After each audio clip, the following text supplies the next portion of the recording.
Salem Housing Authority for August 12th to order. If the recorder would please call a roll.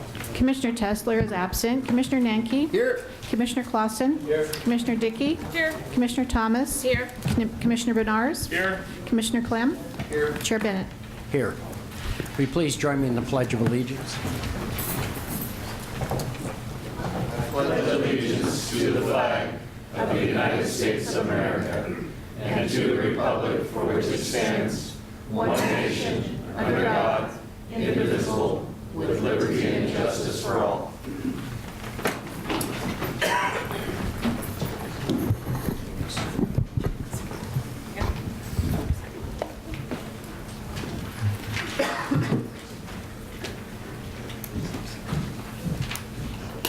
Okay, we have no one signed up for public comment. Was there anyone who wanted to address the Housing Authority? All right. Commissioner Nanke, the consent calendar. Thank you, Mr. Chair. I would move the consent calendar as provided. Second. Is there any discussion on any of those items? Commissioner Dickey? Yes, I'm just looking to see if the question I had, the program management report, does that fall? Yes, it that is. Okay, then I do have a question about that. Thank you. So I would just like a little more information on the workforce development program that you guys partnered with Job Growers, Inc. Sounds really interesting, and I don't remember if we've done that before or not, but could you just explain a little bit about how that worked and the relationship with them? Yes, thank you. Thank you. Happy to. Through our SHA FSS program, Family Self-Sufficiency Program, we've been branching out to work with more and more direct training agencies. Job Growers is one of those training agencies that we increasingly are working with amongst other partners in a consortia. Their opportunities that they provide for our clients are, I think, some of the best opportunities our clients have for getting on their feet and finding some well-paying jobs and skills that are valued in the marketplace. So we're really pleased with that. It's kind of at its infancy. It's been about 18 months. We have 2 FSS coordinators, family self-sufficiency coordinators, who are actively working with Job Growers. So we think it will get better and better and grow for us too. Yes. So is there a cost to the Housing Authority for participating? There is not. Yes. Thank you. I just want to thank you for looking into this and participating for this. This is the kind of workforce development opportunity that I had talked about when we had our council goals session and said, let's find ways to partner to create workforce development. So this is a great example of what I was talking about, and I'm very excited about it. Thank you. Great. Thank you. Any other questions? Did you have anything you wanted to highlight, Mr. Welch, on your No, sir, Mr. Chair. report? Yes. Thank you, Mr. And I noticed, I think it's in the council agenda, that we'll have a new member for the Yes. Housing Authority. And I'm assuming that will be next meeting? That is. Would you like to hear about her a little bit? I would. Thank you. Her name is Jennifer Hine, H-E-I-N-E, but it's Hine. She is a mother of 4 boys. She's just recently received her master's degree from George Fox in psychology. She's working for Marion County Mental Health as a counselor.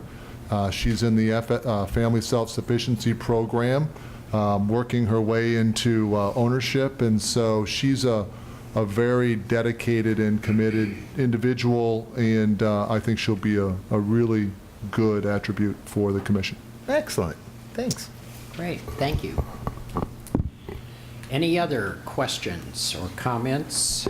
All right, we have a motion to approve the consent calendar. All those in favor say aye. Aye. Opposed? Motion passes.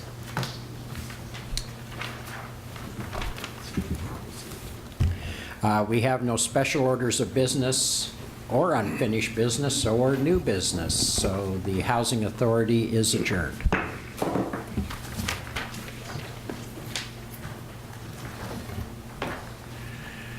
Call to order the Urban Renewal Agency for the City of Salem for August 12th. If the recorder would please call a roll. Board Member Bennett. Here. Board Member Tesler is absent. Board Member Nanki. Here. Board Member Clausen. Here. Board Member Dickey. Here. Board Member Thomas. Here. Board Member Benars. Here. Board Member Clem. Here. And Chair Peterson is absent. Okay, thank you. Do we have any reports from boards, commissions, or committees? Okay, we have no one signed up for public comment. Was there anyone who wanted to address the Urban Renewal Agency? Okay. Councilor Nenke, the consent calendar. Thank you, Mr. Chair. I would move the consent calendar. Second. Second by Benards.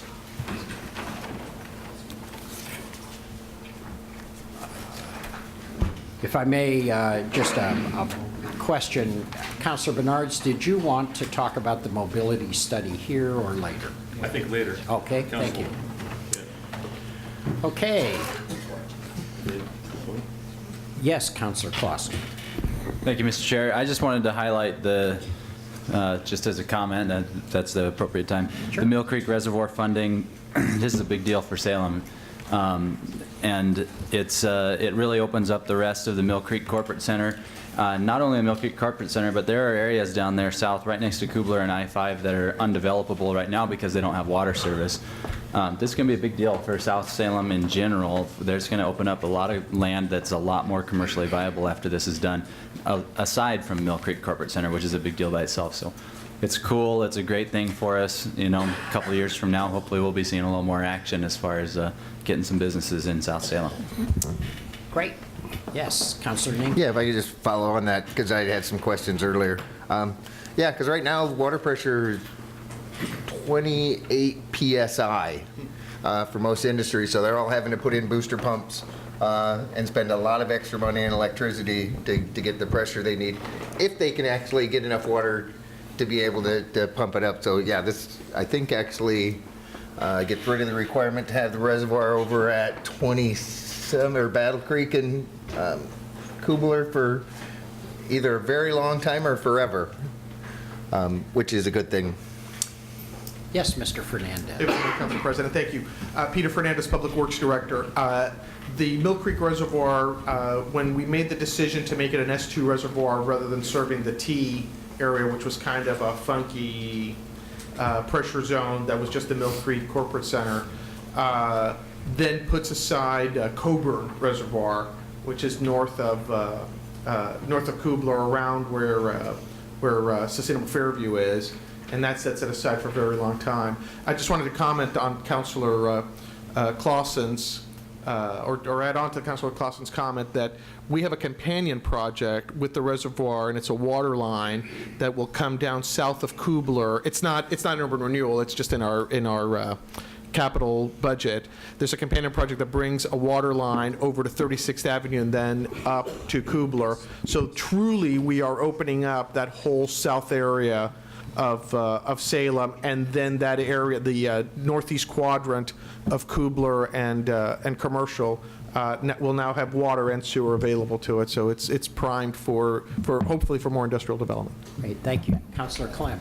And in addition to that, the new Kubler interchange for $18 million will be built in the next 3 to 5 years. So not only are we opening it up for water service, but we should be helping to solve a lot of the traffic issues and be able to handle industrial traffic, which we hope will come into Mill Creek Corporate Center in a much greater way. And just want to continue to advocate for new Cordon Road interchange at Highway 22, the other end of the Almsville Highway Road system, to also handle industrial traffic to bring jobs to the Mill Creek Corporate Center. Great. Anyone else? Okay, all those in, we have a motion on the consent calendar. All those in favor say aye. Aye. Opposed, nay. Motion passes. We have a couple of information reports, a routine purchases item, and then we also have fiscal year 2013 to 13. Economic Development Activities Update. Mr. Wales, do you want to tell us what we did in the past 6 months, 8 months? Certainly. John Wills, Urban Development Director.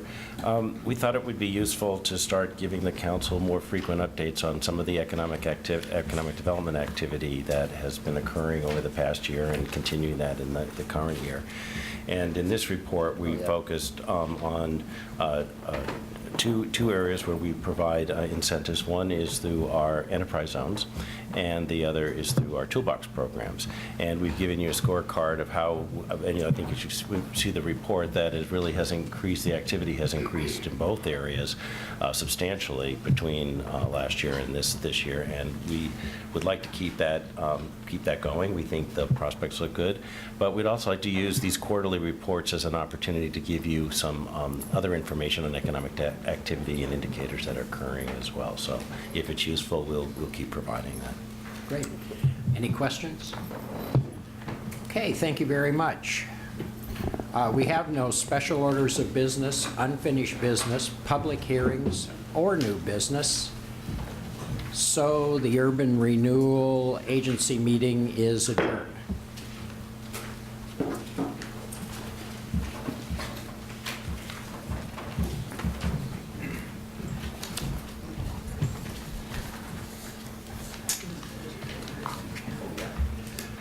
Call to order the Salem City Council meeting for August 12th. If the recorder would please call a roll. Counselor Bennett. Here. Counselor Tesler is absent. Counselor Nanki. Here. Counselor Clausen. Here. Counselor Dickey. Here. Counselor Thomas. Here. Counselor Benars. Here. Counselor Clem. Here. And Mayor Peterson is absent. Thank you. Counselor Nanki, could you do the additions and deletions? Do I have additions? Yes, you do. The yellow sheet. And PDF as well. Hey, I didn't have one. Thank you, Mr. Chair. I would move additions, deletions to the agenda as provided. Second. That was stunned. Okay, any discussion? All those in favor say aye. Aye. Opposed? Motion passes. And this is an opportunity for council comment. Councilor Dickey. Thank you. I wanted to, you might see this little decoration I have on my desk here, and I wanted to say that a week ago last Saturday, I got to attend the Micronesian Islander Day at Bush Park and give the welcome address and read the proclamation from Mayor Peterson. Governor Kitzhaber had declared August 3rd Micronesian Islander Day across the state, and it actually was a pretty big deal. It was over at Bush Park, and they had a couple of ambassadors. The ambassador to the United States from the Federated States of Micronesia came out from Washington, D.C., as well as the ambassador from Palau to the United States came from Washington, D.C.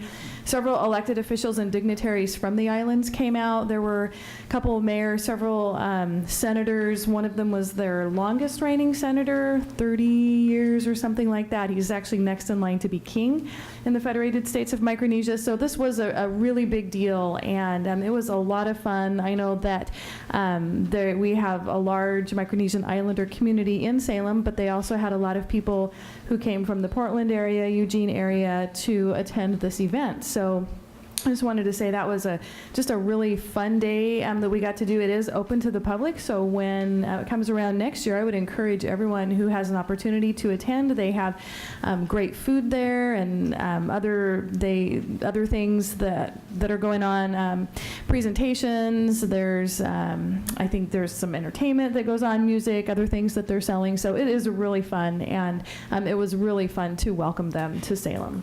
Great. Well, thank you for representing the city at that. That's great. Councilor Clausen. Thank you, Mr. Chair. I have a fun poster on my desk from, we had the River Rock concerts downtown for, wait, how many did we have? I guess it was 4, right? 4. And we received this. It has autographs. Don't ask me to read them because I can't.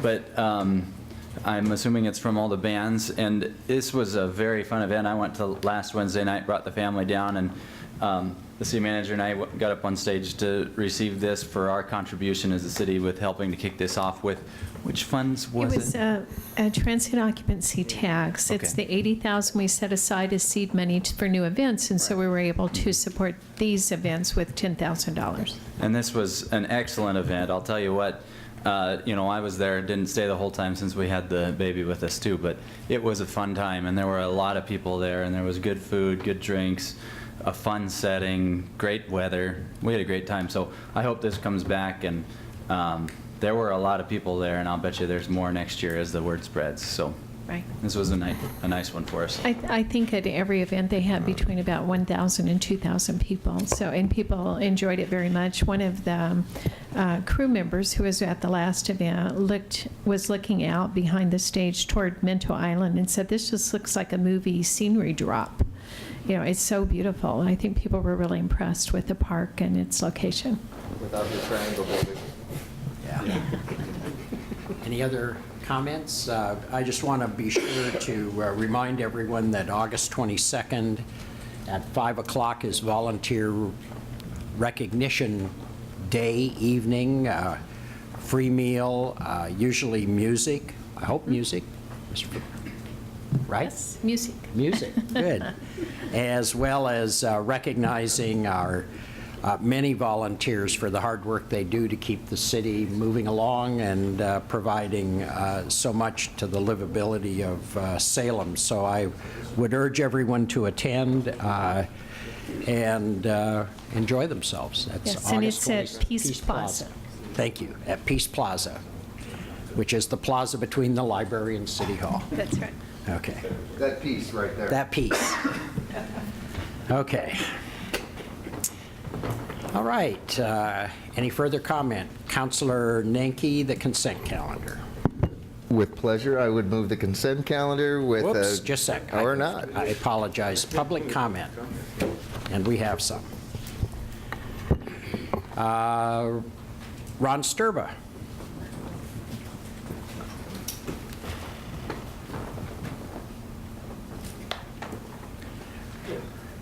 Ron, you'll have 3 minutes. Okay. After the AV. After you're all hooked up.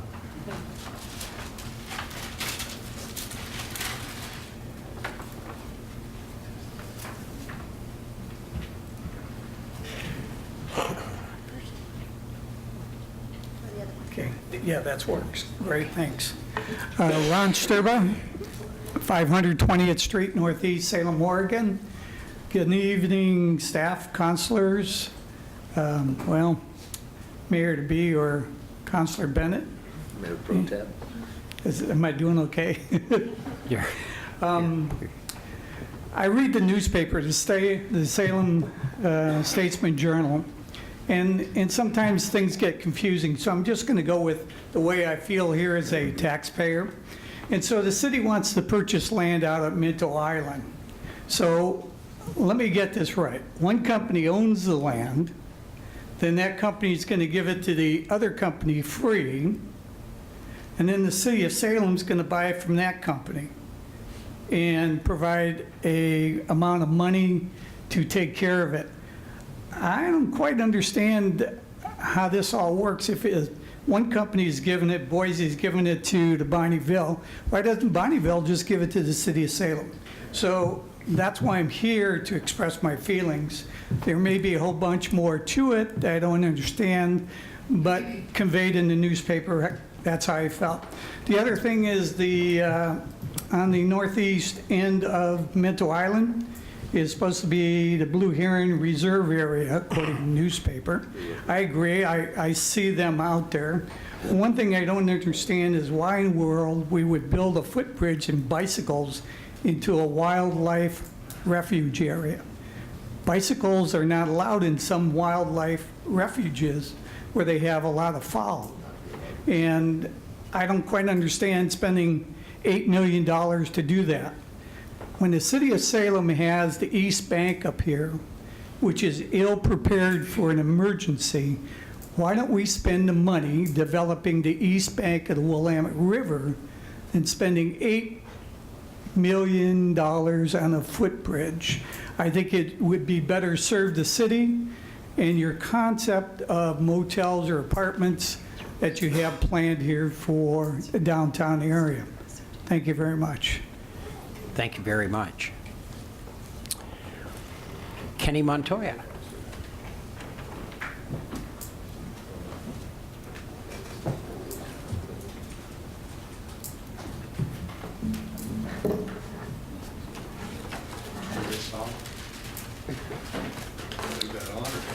Sure. It's a lot of water. Okay. There. Mr. Fernandez has assured me the lights go out in 3 minutes, so I will be incredibly brief. My name is Kenny Montoya. I live in Ward 7. I'm here to chat with you folks very briefly about planning administrator decision that's in your information packet is 7D. My family lives in that subdivision.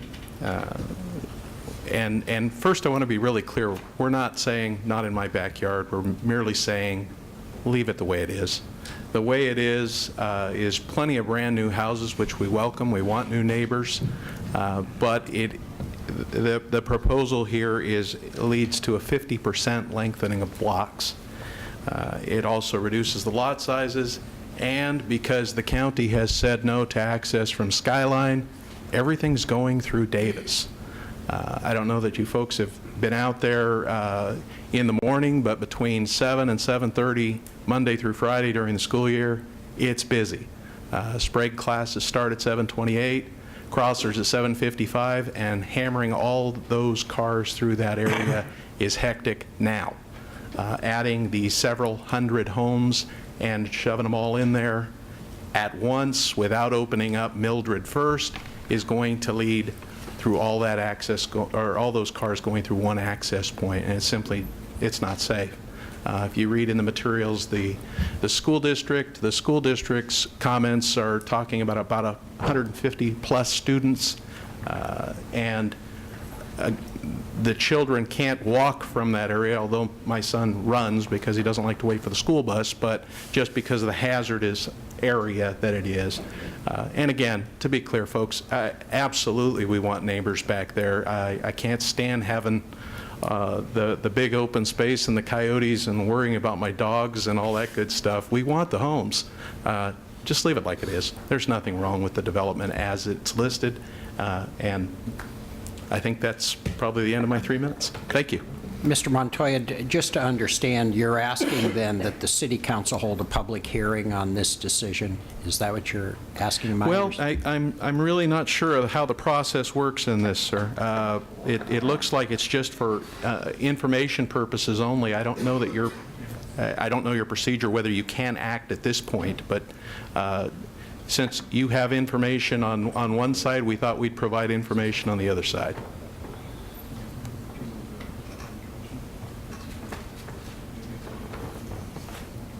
Why don't you explain that? The decision that we're discussing here is the modification to tentative plan approval. And the decision on that, is it tentative plan, Glenn, or is it final plan? No, it's a modification to a tentative plan approval, So right? if the decision's appealed, it would go directly to the Planning Commission. Yeah. However, Glenn Gross, Interim Community Development Director.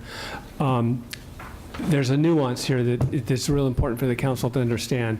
Under the rules, the procedural rules, council tonight can make a motion to call it up and have a public hearing, take jurisdiction and have a public hearing, and then make the final local land use decision on this application. If council does not do that and the matter is appealed, then the appeal body would be the Planning Commission. The Planning Commission would hold the public hearing, and they would make the final land use decision, and it would not come back to City Council. The only appeal to that would be to LUBA. So. Okay. Thank you very much. Thank you, sir. Jason Anderson.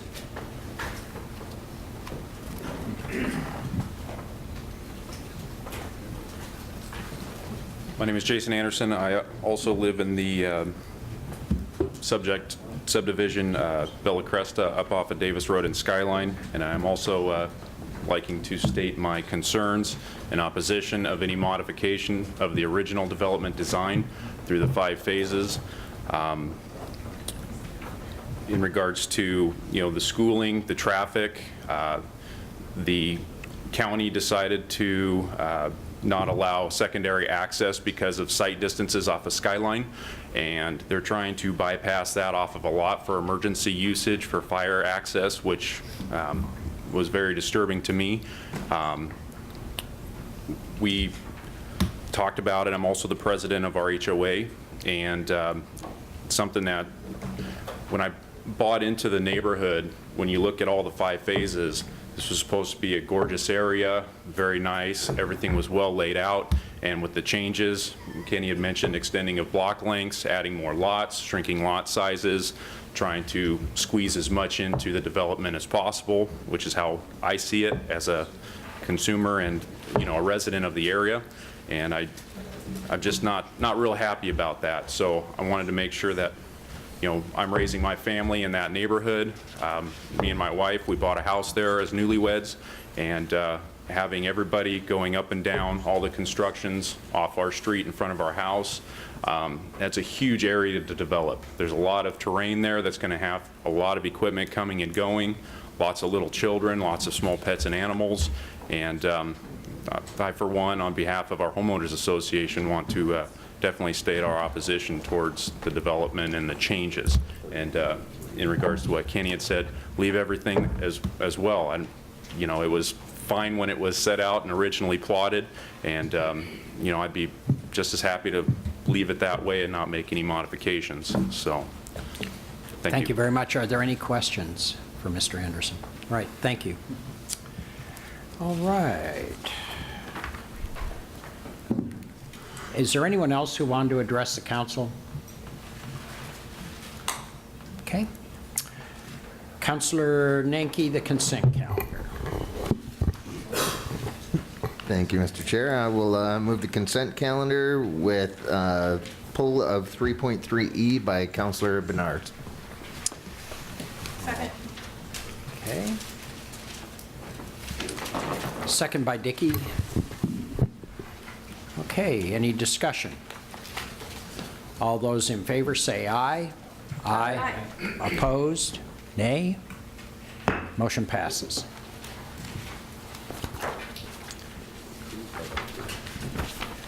Okay, we have a couple of public hearings tonight. We'll begin with the adoption of the Community Forest Strategic Plan. The Salem City Council will now hold a public hearing to receive testimony regarding adoption of the Community Forestry Strategic Plan.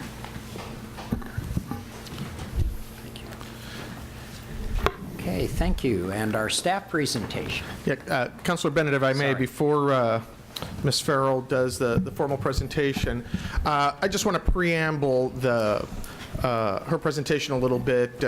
This was an idea that came from our canopy study that council, our code requires us to do every 10 years. We did the first one right after the 2000 census, and we just did our second one here in 2009. And it showed that we actually really hadn't neither gained nor lost canopy, but it did indicate as we looked at other communities that we really are one of the lowest in the Northwest in terms of canopy coverage. So my staff came to me and said, boy, this might be a good time to think about how we might be able to improve this. And so Patricia will tell you how we went about doing this. But one of the things that I want to assure the council, because I was here when we did the tree code changes, is that everything in this strategic plan is positive. It's about encouragement. It's about adding canopy. There are no regulatory requirements, and I made that, this was an advisory committee that was reporting to me, and I made that very clear to the staff and to the committee that We did not want to get into regulatory items. We did not want to get into regulating development. And to buy insurance on that, we had a couple of HBI members on the committee that were there to assure that was the case. So I wanted to reassure the council that this is the case here. This is actually a very positive thing, and that a lot of the goals and objectives that we're asking you to adopt will then help us to allocate resource, to look for opportunities, and to really address areas of the community where actually the canopy is very low. Lower than the 75th percentile, because what the strategic plan is, it asks the council to adopt a canopy standard, and then for us, a goal for us to work towards. It'll be many, many, many years before we achieve it, but it's a positive thing that we're looking for. So I wanted to preamble it like that a little bit, and then let Patricia do her formal presentation. Okay, then we'll have a staff presentation. Ms. Farrell? Thank you. My name is Patricia Farrell. I'm a natural resource specialist with the City of Salem in the Public Works Department, and I'm here just to give a very brief presentation about the Community Forestry Strategic Plan that you've received. So as Peter mentioned, our code actually requires that we do a canopy analysis every census year. It's in our code in Chapter 68. And we did the first study in 2001, and we followed that with a second canopy assessment in 2010 using 2009 aerial and satellite imagery. So when we talk about canopy, if you can see the kind of brighter green areas on the graphic, that's what we're talking about. It's the area that's covered by the leaves, branches, and trunks of trees. So it's not anything that's developed, although there might be development underneath the canopy. So in 2001, the canopy was 18.2%, and when we looked at it again in 2010, there was a small gain of 0.1% in the tree canopy. So that was important to note, that we gained a small amount of canopy, but we also lost a small amount of tree groves. And tree groves are defined as canopy area that is half an acre or greater in size. So once we established where we were in 2010 with 18.3%, we asked the question, well, what is our potential plantable area? How much canopy could Salem possibly have? So we did another study, and we looked at an area that we were calling plantable area, so basically areas that are not developed, that are either grass or shrubs. And if those areas were all planted, we would get 44.5% canopy. So that kind of set a sideboard on looking at future canopy growth. Then we looked regionally at where Salem was compared to other areas, and if other areas had set canopy goals, what those canopy goals were. So you can see by this graph that Salem is on the relatively low side of tree canopies, and we looked at areas up and down the West Coast for comparison. So why should we care about tree canopy? Well, there's a number of different reasons that they're important. They help us meet some of our regulatory requirements for stormwater reduction and for stream temperature reduction. And there's also been a lot of research in the last 10 years on canopy benefits, and I'm going to go through just a few of those benefits, economic, environmental, and social benefits that trees provide. So some of the economic benefits for tree canopy is that they actually improve property values. For every tree, you get a 1% boost in your property value. And if you have a large specimen tree on your property, it's actually been shown that you can increase your property resale value by 10%. There's also improvement in commercial and business districts with trees. It's been shown that people will spend more money, they'll spend more time, up to 12% more in fees and business in well-treed business and commercial districts. There's also a number of environmental benefits of trees. One of the main ones that Public Works is interested in is the stormwater reduction. Trees intercept rainfall. Even when their leaves are off, their branches and their trunks intercept the rainfall, and then it often infiltrates into the ground, so it doesn't just run off into our pipes. That means that we don't have to spend as much in pipes in the future if we can increase our tree canopy. And I also mentioned one of the other regulatory requirements is that we are under a requirement to keep our streams cool. And so by having a well-shaded riparian streamside area, that will help us meet that requirement. And then there's a number of social benefits that trees provide. They reduce stress, they calm traffic. It's actually been shown that there's reduced crime. People actually heal faster if they're in the hospital and they have a view of trees, and there's fewer sick days for people who have views of nature and trees. So this all led to the Public Works Director asking the question, should we try to increase our tree canopy? If so, by how much? And he requested that an advisory committee be formed, and that shows the list of the 17 members that helped participate in that study. Several of them are here tonight, I see. And they worked for a year on this. They developed a series of recommendations and 146 different action items to help reach the strategic plan goals. So in a nutshell, the main goals are to preserve, increase, and educate. So preserve and protect existing trees, increase our tree canopy by planting new trees, and perhaps the biggest recommendation, or most important recommendation, is to set a canopy goal of 23%, which is a 5% increase. And then, of course, there was other ones, 146 different actions. One of the other ones was Tree City USA to maintain our standing as a charter member of that group. So the way that they set the 23% goal was using this method called the 75th percentile method. So you took all the neighborhood associations and ranked them from lowest to highest tree canopy, and then took the 75th percentile record there, which turned out to be Sunny Slope, and used that to set the goal. And this was a good way to do it, the group thought, because it reflected what existed in Salem, and it means that 25% of the neighborhood associations are meeting or exceeding the canopy goal, and the other 75% can be focus areas for tree planting. So this graphically shows the distribution of our tree canopy. We have 18.3% canopy, but it's not evenly distributed across the city. So the darker green areas have the higher percent canopy, and the red areas have lower percent canopy. So we have a range of 9 to 40% canopy across the entire city. And then this is kind of the flip side of that. This is where we can focus our efforts. So the darker green areas are areas where we would want to focus tree planting efforts. Darker green is where they need the most number of trees planted to reach the goal.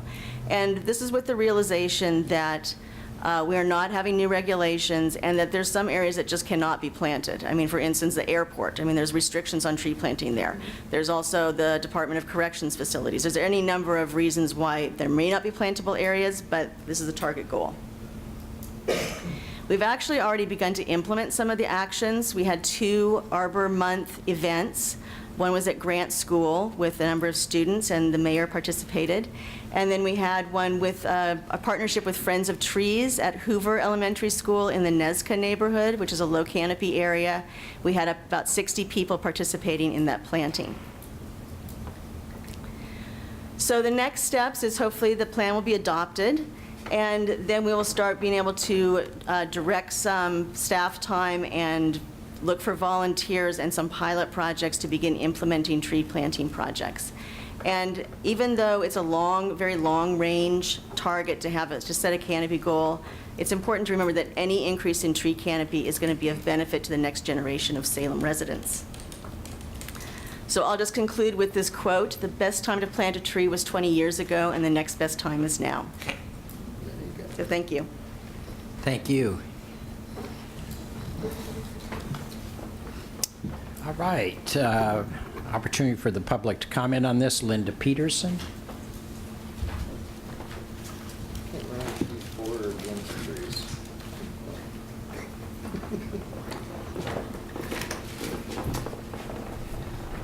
Good evening, councilors. Good evening. Councilor Bennett. I was a member of this committee, so of course I really hope that this is implemented because we put a lot of work and a lot of time. And as Patricia said, there's a lot of benefits. Linda, could you introduce yourself? Oh, Linda Peterson. I live at 290 Friendship Avenue. Thank you. I used to do this all the time. But Yeah. I lost that time. You're out of practice. Got rusty on this. Anyway, it's a good plan. I hope that's implemented, but it's incomplete in my way of thinking. And I'm thinking of the tree on State Street, 5 Velkovas. We lost 5 of the most beautiful trees in Salem. And that is a continuing problem with downtown Salem. And the reason is that the business community and the Chamber of Commerce seem to have an imbalance of power there and the codes have been written as far as buildings, historical buildings, that in spite of the benefits and the beauty of trees, they can come down. And that needs to be changed. So people out here and people in the audience, if they're not comfortable with the Chamber of Commerce writing the codes for the street trees in Salem business community, then we should continue. But if this makes you as mad as it made me, I hope that you will take up that matter and deal with it. Thank you. Thank you very much. Any questions? Okay, thank you very much. Kristen Ramstad.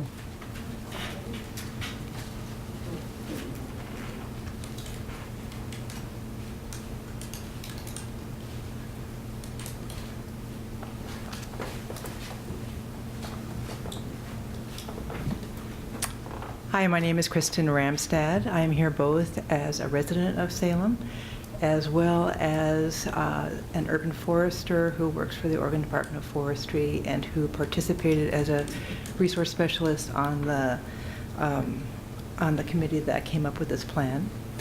I serve, in my day job, I serve communities from Ashland to Astoria in Western Oregon, serving as an urban forester at their request. And so I work with a lot of cities that are contemplating plans and strategies to improve their community forests all through the state. And I just wanted to come up here in support of this strategic plan. I think it's a really important step for Salem to take, both for its citizens, but also as a state leader in urban forestry. You guys, the city is the only charter member Tree City USA in the state. It's one of about, a handful of cities throughout the nation. And so as such, I think that call to leadership is really important. Added to that, I think that this plan, because it took in the input and the opinions of so many stakeholders who had different points of view, it has come up with a very balanced plan, and it's a long-term plan, and it's a plan that recognizes that not only does the city play a role, but individual citizens play a role. Because the citizen forest, so to speak, the private forest that the citizens own, tends to make up the majority of an urban forest in any given town. So I won't go on, but are there any questions? Thank you very much. Any questions? Yes, Councilor Nanki. Thank you, Mr. Chair. And thank you for coming down. Are you familiar with the satellite imagery and how that works then? I think so. It depends on what you're going to ask me. What's the smallest tree it can actually see? And would it see a hedgerow of shrubbery or like a large photinia? I don't know the resolution. As compared to, say, an apple tree or a maple and an oak. Satellite imagery? Patricia would know that type of resolution. I believe the resolution was 10 meters. So it has to be more than 30 It has to be feet more than across. it has to be more than just a shrub to show up as in the imagery. Or a small tree even that will But I never mean, I get think over apple trees, something like an apple tree would show up. However, we did not count orchards or Christmas tree farms in the canopy count in the study because they're considered agricultural crops. Okay. All right, thanks. Okay. Thank you very much. You bet. Patty Tipton.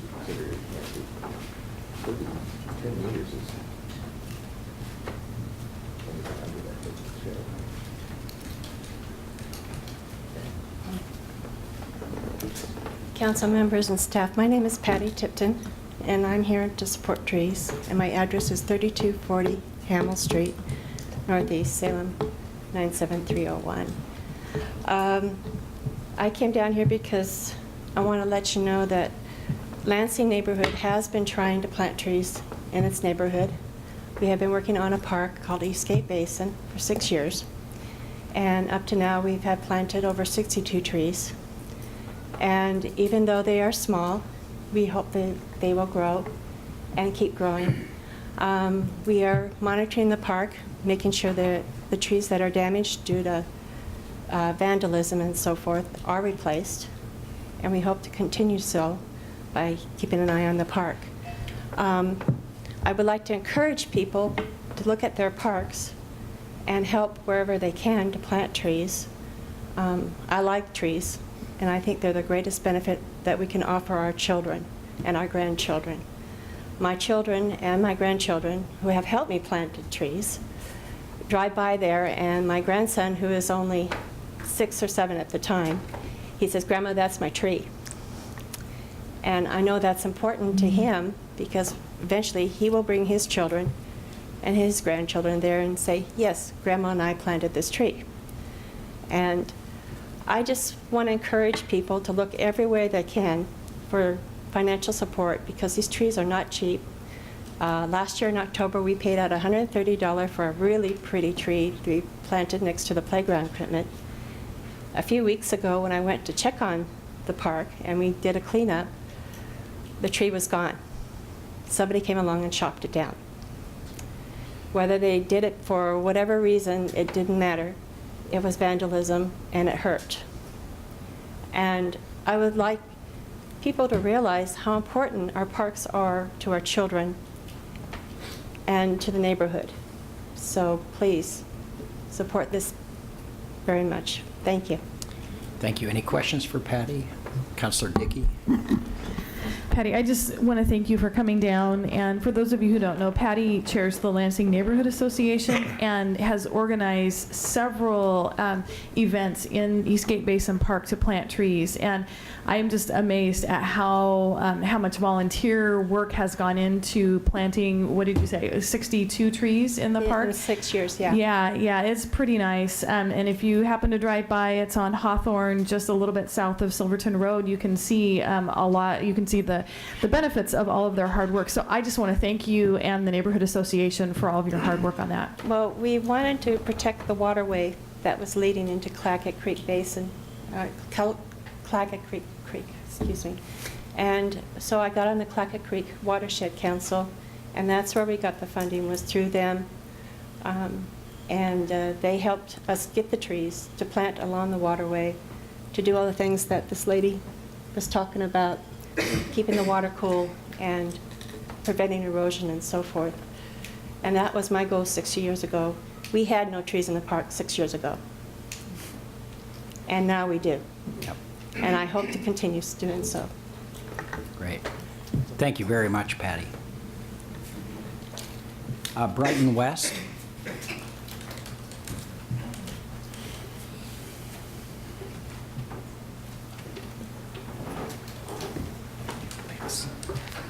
Hi, my name is Brighton West. I'm the Deputy Director of Friends of Trees. We have offices in Portland, Eugene, and Vancouver, Washington. For the last 25 years, we've been, what I like to say is we've been building community through planting trees. And we've been expanding across the state, and we're pretty excited about the strategic plan here in Salem.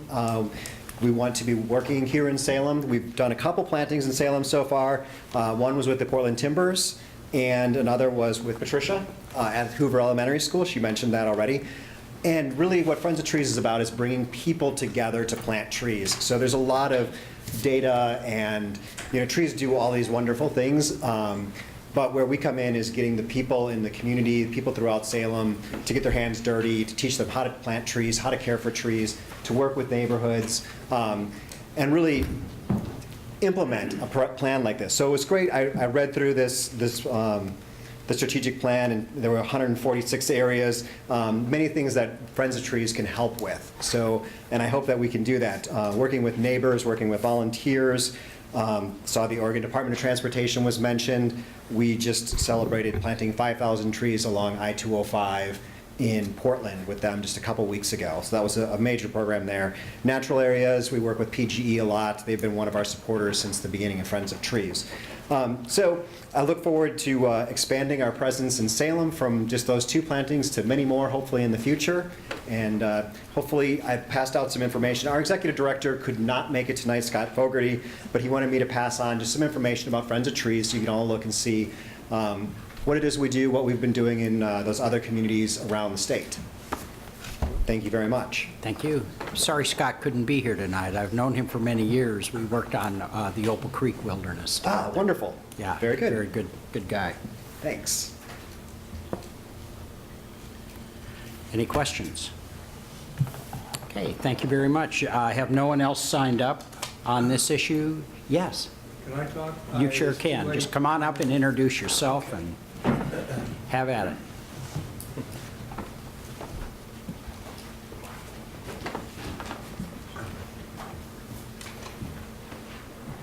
My name is Lee Hedema. I'm from the East Lancaster neighborhood. I'd like to thank you, Councilor Bennett, and apologize to the council for coming in too late to sign up. Yes, okay. But I'm glad I have this opportunity. I'd just like to make an observation as a bike rider in the city of Salem. This is on Hollywood. You're coming out of the trees north of McKay High School, and it's like 80 degrees. And then McKay is like a desert where there's no trees, and the temperature goes up to 100. And on a bike, it almost knocks me off my bike. I'm thinking about what about the people in wheelchairs who are protected by the Americans with Disability Act?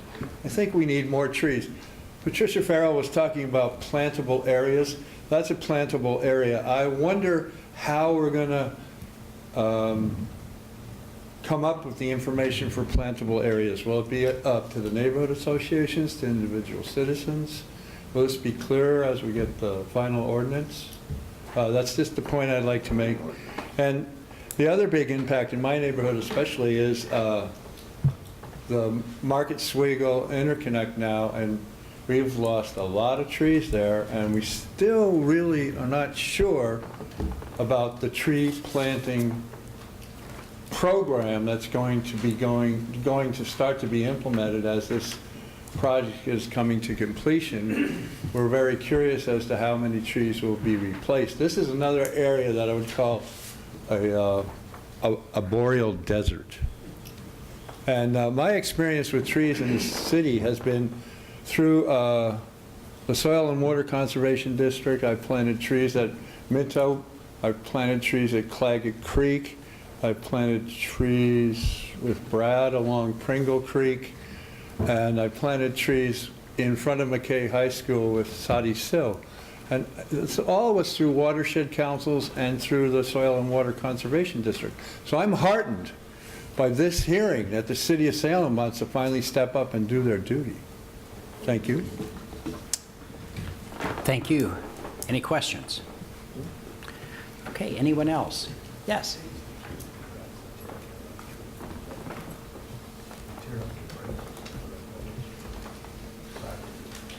Thank you. I'm Laura Lesher. I live in Pressler Heights in South Salem, 97306. I am the chair of the Shade Tree Advisory Committee in the city of Salem and have had the privilege with working with your great staff, Jan and Patricia. One of the things as an internal management consultant is to have a vision, you start with a strategy. And after that, opportunity comes because we have an agreement about the future that we want to live into. This plan, from all of the people that have participated, helps us have a vision for what we want for our city that's even better than it exists today. So I hope that you pass the strategy wholeheartedly and that we, in the future, reap all of the benefits from having a strong plan. Thank you. Thank you, and thank you for your service on the Shade Tree Advisory Committee. Really appreciate it. Anyone else? Okay. Any questions for staff? Councilor Dickey. Thank you. I have a couple of questions. One, and I know, Patricia, you and I had talked about this before, where does Marion County fit into all of this? I mean, I think about in my ward where we've got, city, county that aren't just side by side, but they're kind of intertwined, and that happens to be in the neighborhood, Northgate neighborhood, that only has 9% tree canopy, but I can tell you that in the county, especially the older properties, have a lot of mature trees. And so I'm just curious to know how that was handled through the advisory committee for this, and if there was any discussion about that. Yes, thank you. We actually did the study to the urban growth boundary, so it did include parts of Marion County, but then we decided as a committee that we didn't have control over those parts now, and so we also did it to the city limit. So we have the data for both of those sets of land coverage. I think in the strategic plan, there actually is an action item to work with Marion County to look at ways to preserve trees before they're annexed into the city. But that's one of the kind of the long-range goals, too. So sometimes it changes the canopy goal in an area. We looked at your area in particular, and it didn't change it that much when you added in the different areas, because you had the increase in land cover and also the increase in tree cover. So in some areas, it did make a difference, but not necessarily. So. Yes. And this is a completely different question. I'm curious about, and I don't know if you can answer this or not, I'm interested in knowing a little bit more about our street tree program, that where someone with the property could get a street tree, and I guess the follow-up to that is, what requirements do we have for developers to provide street trees when they build homes? So in the first part of your question, we do have a subsidized program for street trees. People can ask the urban forester to come out and look at the spot where they would like to see a tree, and then I believe the fee is $50 for a tree, but sometimes we can provide it for less if there's a large planting project. For instance, Cessna neighborhood did quite a large planting project, and we were able to get them trees at a reduced rate. I think Friends of Trees also does that. There's a subsidized tree fee, so we can provide those if the site is appropriate. And we look at a number of different factors when we're deciding that, whether there's infrastructure conflicts and how wide the planting strip is, if there's adjacent trees, things like that. And the second part of your question was, I'm sorry, what was the second part? What requirements developers have? Okay, that is actually part of the code that the home builders actually requested that we clarify for them, because it's a little bit vague, I think, in the code now, in that it is suggested that street trees be planted, but it's not a firm regulatory requirement. And when they asked for clarification, did they just ask for that clarification, or did they want it clarified specifically one way or another? They wanted it clarified so that developers understood exactly what the requirements are. I think we just have a spacing requirement, but it doesn't say that you actually have to plant the trees. So I think they wanted to know one way or another if they were required. Okay, thank you. If I may add, because there was a comment about the Market Sweegle project, when we do any street project that we install a new street like at Market Sweegle, then we plant street trees, and that's by policy and by practice. That you saw it out on Kubler, and you see it, and really any new street that we improve, then we plant trees at the appropriate spacing and the appropriate species. So we have imposed that upon ourselves. So you're planting trees out at Market? We will. We got to finish the project first. Okay. It's always better to plant after you're done with construction. Okay. Councilor Bernards. I have two questions, if I may, Pro Tem Mayor. First one was, I'm very pleased to live in Ward 7, and I recognize that it is most of the neighborhoods we have the highest concentration of trees. Did you look at really, is it a matter of economics that builders are saying, well, we have better homes or we're more expensive homes, so people are paying more money, ergo they have more trees? Or is it different development standards in the other sections of town? We didn't look at demographics when we did the study. I think that part of it might be larger lot size, and so there's more room to plant trees. Salem often has very small lots, very dense, multifamily, so there's less opportunity for planting. You have hillsides. Okay, and the other one was, I'm really curious about the life cost of a tree. You know, I'm all for the tree, but it has a life, and you have, I think we spoke earlier this evening with Peter Fernandez, was speaking about the acquisition cost, you have the maintenance cost during the life, and the decommissioning cost at the very end. You've got issues of leaf collection and roots going into sewer lines and so forth. Did you ever look at, what's the real overall cost and benefit to the neighborhood, for a tree? I don't have those numbers at the tip of my tongue, but I know as part of our Tree City USA, every year we provide the information of how many trees we've planted, how many we've removed, what has been the cost of our leaf pickup program. So we do have those numbers. I just don't have them available tonight. I know that they've done research that for every dollar spent on trees, you receive up to $3 to $5 in benefits. So there is kind of a net ecosystem services benefit that can be monetarized or put to dollar value. So I can get that if you're interested. No, my main concern is that somebody's looking at it, and it sounds like you are. I don't need the information, but I'm glad that you're looking at it. Yeah, I can also say we have, you learn empirically. So, we changed our street standards several years ago to create more planter area. So now we have, our standard is an 8-foot planter area between the sidewalk and the curb. Over the years, we've redone our species list so that there's species that, we don't plant sweet gums anymore, right? Because those are really, I have one in my backyard, I love it, but it's a nightmare. So, they're just hard on infrastructure. But in every case, when you're in an urban area, and Rick Scott used to say this when he ran parks, trees are, the urban area is hard on trees, especially street trees, and so there's a constant conflict that occurs, and we recognize that every now and then we have to redo a sidewalk, or we have to redo a curb, or we have to take a tree down and then replant it because, we're in that constant conflict. But we absolutely see the benefit of having a tree system and having now not just the canopy that we have, but a better canopy. Just as a traffic engineer, one of the items that Patricia put up there that I know is absolutely true is that it helps with speeding. So a neighborhood street that has overgrown or mature trees, people will naturally drive slower than a wide street with no trees. So there are a lot of intangible benefits like that have been documented. So. Councilor Nanki. Thank you, Mr. Chair. Just a follow-up from the previous question in regards to size of trees that can be measured. Is that a limitation of their satellite imagery, or do we pick the 10 meters?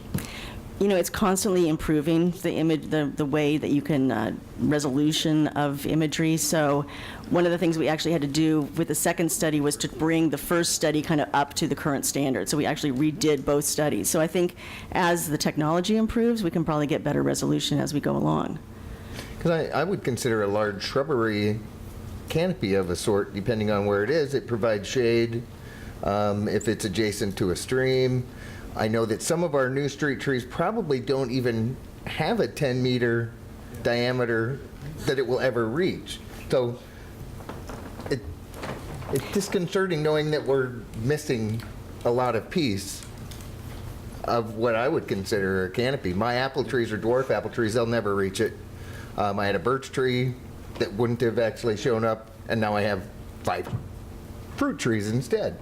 And they won't show up, but they'll actually provide a bigger canopy than it did previously. So there's other gains people can make over time as well that it'd be nice to be able to measure some of that. And then one other question, if I may, and probably directed at city manager instead, regarding trees downtown and the comment that the Chamber of Commerce wrote the codes and allowed those trees to be cut down. Can you clarify the issue on that particular, and who made decisions to do what? I can, and actually, I'm going to turn it over to Mr. Fernandez, who did the research on that and studied the code very carefully. Yes. when I granted permission to cut the trees. What happens in the existing tree code is that there really isn't any kind of mechanism for when a street tree should be cut down. In fact, the council has directed us, and we are active, Patricia and Jan Staszewski are actively working on improving that code to create criteria that the Shade Tree Committee and the staff can have to give us better direction. So that'll be coming back to you when that work is completed. The one exception to that is that there was language inserted into the code, and I believe it was in the early 2000s, that spoke to facades in historic downtown buildings. So the only place that there is any kind of direct language criteria as to where trees should be, addressed is for that. And that language was actually put in at the behest of Pioneer Trust Bank, because they were the owners or trustees of a number of historic buildings, and I know that for a fact because I found the letter, provided to us by Wes Boucher, who then worked at Pioneer Trust. So he was the staffer that brought that forward, and it was under that auspices that when U.S. Bank requested removal of those trees, that the trees actually met the criteria for the removal criteria for that. But it was not the Chamber of Commerce, and it was not business interests necessarily. It was in the interest of being able to enjoy historic facades was the reason for that proposal in the early 2000s that it was put in, and that was the reason that it was removed. So clearly it showed, and I felt that the code really needed updating so that the staff and the Shade Tree Advisory Committee, and then me, since I'm the ultimate, by code, I'm the ultimate arbiter, can have something to hang my hat on other than opinion and emotion, and in the one case, historic facades. And I was here when we did that. And the pictures of the buildings that you can't see, I mean, that takes away something from our downtown as well, if you can't see the architecture of the time.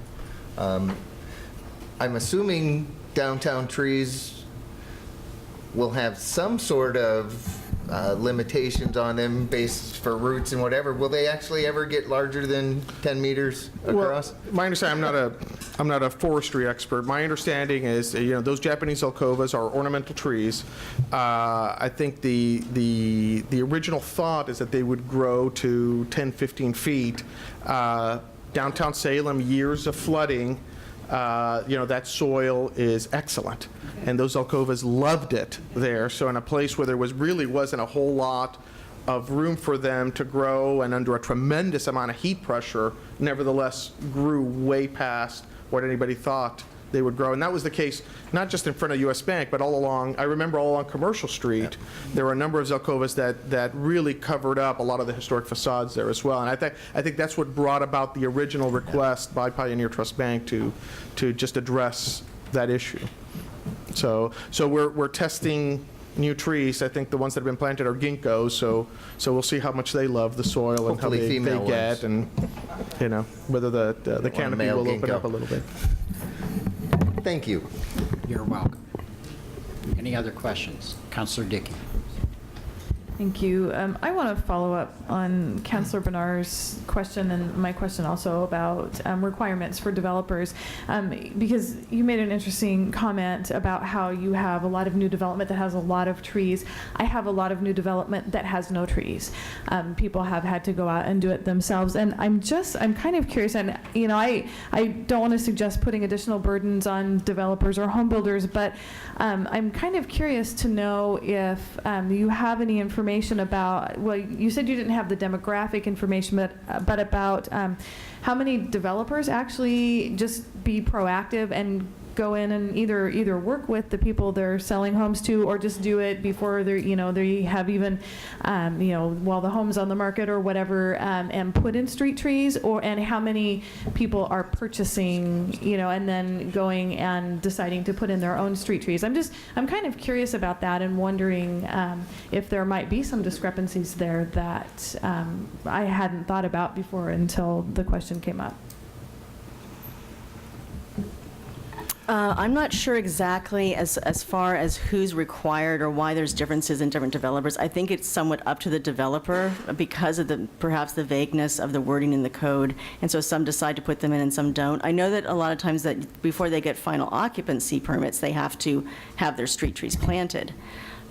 So perhaps it's because of the density of the development, or there's not a new planting strip. I'm not sure about the specifics in the neighborhood that you're talking about. So unless Peter has any, or Glenn.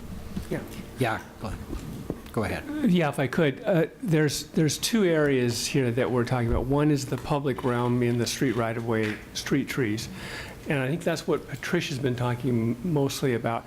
But the other requirement that the city has is in the tree ordinance, chapter 68, when you build a new single-family home, the builder's required to, depending on the size of the lot, plant trees, 2 to 6 trees. And so new development on private land will also carry a requirement for trees to be planted. That works fairly well. The only caveat I would say is once a homeowner buys the home, then there's private property and they can do what they want to do with the trees. Councilor Clausen. Thank you. For staff, I'm not sure who the question would go to, but I think my biggest concern here is that we do have a code, and it's a robust code, and while there might be some vagueness that might need to be worked out, it is probably the place to be. I just have 2 questions along this lines, but what does adopting a goal do? Could it give rise to a future regulation? Could it, well, I'll just roll the questions together. Could it be used in, say, an administrative decision, setting this goal? Say in a part of town that something's going on and, oh, but the strategic plan says this, so you need to do that in order to meet the strategic plan. Could it be used in a land use decision, in a decision by an appeals officer, in application reviews, things along those lines? I'm just concerned, sometimes I feel like we just do this and we do that, and the left hand doesn't know what the right's doing, and all of a sudden when we get people coming in to work with the city, they don't know what to do, and they're just kind of running around and spinning in circles. And that was the big thing that concerned me on this. Right. So the answer to the second part of your question, that this strategic plan would be used for any kind of land use decision or to apply any kind of additional requirements on private property, is emphatically no.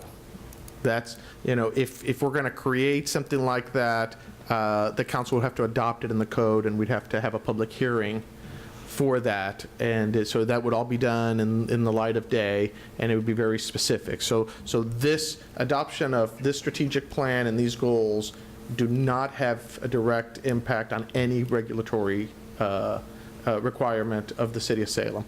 So what is the point of this? Well, the point of this is when you see the map, especially, it's very telling of the areas that really need more canopy. So as we look at improving our parks, as we look like the lady who's planting in East Basin Park, and that is exactly what we want to be looking to be doing to create more groves. As we work with organizations like Friends of Trees that may want to come in and do some plantings. Well, the schools, the public properties, if there's a private property owner that wants to participate that we want to look at, is up in the northeast area where the primary need is. I think having this goal and having a strong comment from the council that you have adopted this opens up the opportunities for grant writing to say, hey, the council has adopted this, the council is supportive of this, working with organizations to say, we want to come here to Salem and work through these things. So that's what we want to do. Our resources are limited, but there may be opportunities as a part of a project, as a part of an improvement. Well, where are we going to spend our money? Well, we're going to spend it in areas that need it first.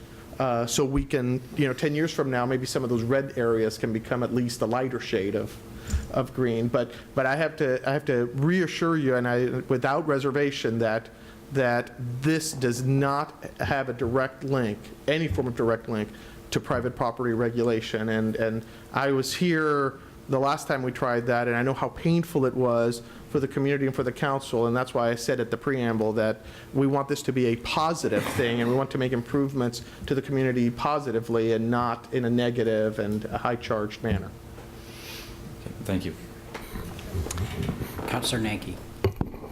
Thank you, Mr. Chair. Just to jump back to canopy in and of itself, standing up for the Simca Neighborhood Association, which you had mentioned that you don't count existing orchards and things like that because it's an agricultural crop or product. What else don't we count? Is that it? I think that's it as far as, so Christmas tree farms, orchards, anything that is covered under the Forest Practices Act. So if somebody has a property, kind of getting back to your Marion County question, if they have something in forest land, they're covered under Forest Practices Act, so we didn't cover that because it's not really considered, urban canopy at that point. Okay. It'd just be interesting to see how Semca's number would change if we take the airport out, if we take the prison property out. I mean, there's a big swath that used to all be prison property. Now we have Mill Creek Corporate Center, but it's still in early phases where there's no canopy on it at all. I don't know what kind of trees will allow to be planted inside of that and in amongst industrial type buildings. Depends on who moves in, I suppose. But then you have Kubler-Cordon, 22, I-5. I mean, those are large chunks of land that are just chopped right out of their neighborhood association, so it'd be interesting. Along some of them, you see trees. Does the state allow us to actually plant anything along 22? You have to coordinate that with ODOT. Yeah, but there are opportunities. You look along I-5 at some of those new interchanges up by Kaiser, and there are substantial green areas that really are just grass. So there are opportunities there. I'd also like to say in Semca, the Department of Corrections still owns substantial acreage to the east of the penitentiary that is mostly woodland and really next to impossible to develop. So I would see an opportunity with something like this to, perhaps encourage the state and the Department of Corrections to preserve those areas that are in Semca as wooded, as just natural wooded areas, because they'd be near impossible to develop in, really any time. Yeah. It's just that you look at that and it says this is an area that's in massive need, but if you take out those other pieces, it may be the same as Morningside or. So the good news is we might plant a tree or two in your. We should be planting, where we can anyway. But it just, you rank things with colors and not knowing what's inside of the boundaries. Yeah, and I don't want to overstate that we would only This plant. is really interesting. Let's. I'm sorry, Councilor. Sorry. That we would overplant in just one area. I mean, if there's opportunities to plant wherever we have an opportunity, that's what this is about. Yeah, and we got a new park over there that can use some trees too. It's pretty vacant, so. Right. Yeah, I just follow up for a second on Nanki's point. I think that it'd also be interesting to remove the huge parks that are in South Salem that probably account for a substantial portion of the percentage of coverage there and see really what is the coverage in some parts of the city. I just wonder how distorted 900 acres of forest land makes an area look, particularly when you don't have those kinds of parks in other parts of the city, just by sheer location. Councilor Clem? Yes, thanks, Mr. Chair. Maybe a question and a comment. We just need to improve the tree canopy, so I think that's what, you got to have a strategic goal to do that. So, Patricia, as I look at goal 5 and 6 in the strategic plan, because those are the action parts, and improved GIS for improved canopy, a number of other things. How soon does this strategic plan turn into an action plan? When do we start planning? Well, as I mentioned, we've already actually started doing some actions. And we, as part of the code revision to Chapter 86 that was discussed earlier, we're going to be doing a vegetation management plan. So that's one of the goals in there that we will be starting to address very soon. The committee ranked all the actions according to what they thought were priorities, but it all depends on, staff availability, financing, kind of, whether certain actions have legs to move forward or not, so. Budget. Budget. Thank you. Okay, thank you very much. Thank you. Councilor Nanki. Thank you, Mr. Chair. I would move staff recommendation. Second. Second by Clem. Any discussion? All those in favor say aye. Aye. Opposed? Nay. Motion passes. Okay, our next public hearing is the proposed Historic Preservation Code amendments. The Salem City Council will now hold a public hearing to receive testimony regarding consideration of adoption of Ordinance Bill Number 2513 relating to the historic districts and the preservation of public historic resources.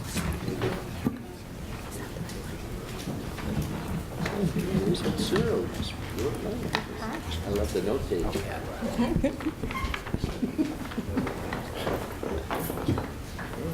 Hi, go ahead. I'm sorry. It's okay. You ready for me? Yes. Okay. Good evening, Councilor Bennett and councilors. I'm Kimberly Fitzgerald, your historic planner. Tonight, we're going to be having a public hearing to consider the amendment of our Historic Preservation Chapter 230 to add new sections for public historic resources. I'd like to enter the staff report and its attachments into the record. So what are Salem State Public Historic Resources? Salem's been Oregon's center of state government for over 150 years. Many of our public buildings have already been lost to fire or demolition. We currently have just 8 designated state-owned public historic resources. 2 major ones you can see pictured here. This is the Kirkbride Building, named after Dr. Kirkbride at the Oregon State Hospital. And this is where One Flew Over the Cuckoo's Nest was filmed. And this is a district, and this, of course, is our state capital and the grounds. The designation and preservation of our public buildings in Salem ensures that our community can enjoy the history of our city as Oregon's state capital for many years to come. And in fact, the Capitol, which was constructed in 1938, is going to be celebrating its 75th birthday this year on October 1st, so I hope you can go and enjoy the festivities. So in 2010, we updated the historic chapter, but we did not include any standards for public resources. New code was developed by the Oregon Hospital Replacement Team as part of the mitigation for the demolition of a number of buildings within the Oregon State Hospital District for the new hospital. The proposed code was submitted to the Landmarks Commission last June, and the Landmarks Commission held work sessions throughout the summer and fall of 2012. This proposed code matches the format of the design standards for our existing residential and commercial historic districts with criteria relating to materials and design, and we allow more flexibility for alteration of non-contributing resources. So in the fall and winter of 2012, we did outreach to affected state agencies and met with representatives of the agencies who own public historic properties, such as the Department of Forestry, the Department of Transportation, DAS, and other state agencies. What we heard strongly from the agencies is that there was a need to streamline and coordinate our public historic design review with the Oregon State Historic Preservation Office. And we discovered that all state agencies currently have to go through 2 historic design review processes whenever they want to make an alteration to one of their buildings.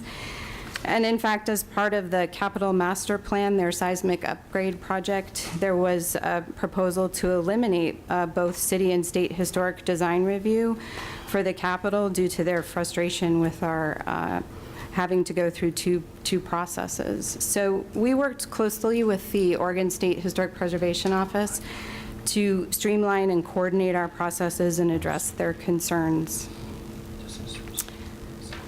So with the adoption of these amendments, agencies will no longer have to go through 2 separate processes. We've provided clearer criteria and a streamlined, more predictable process for agencies that own and manage their public historic resources in Salem. We've received letters of support for our proposed amendments from these agencies, including the Capitol. the Oregon Department of Forestry, the Department of Transportation, the Oregon State Hospital, the Oregon State Historic Preservation Office, and the Historic Preservation League of Oregon. The Historic Landmarks Commission held a public hearing on the amendments on May 16th, 2013, at which time they unanimously voted to recommend that the City Council amend the Historic Preservation Chapter, replacing existing Section 230.060 for our public historic districts with new sections that include historic design review criteria for public historic resources. Therefore, it's recommended that the City Council advance Ordinance Bill Number 25-13 to second reading for enactment. That concludes my presentation. Great, thank you very much. Kathleen Dewana. Okay. We will hold you for the next subject then. Jody James. Jones, I'm sorry.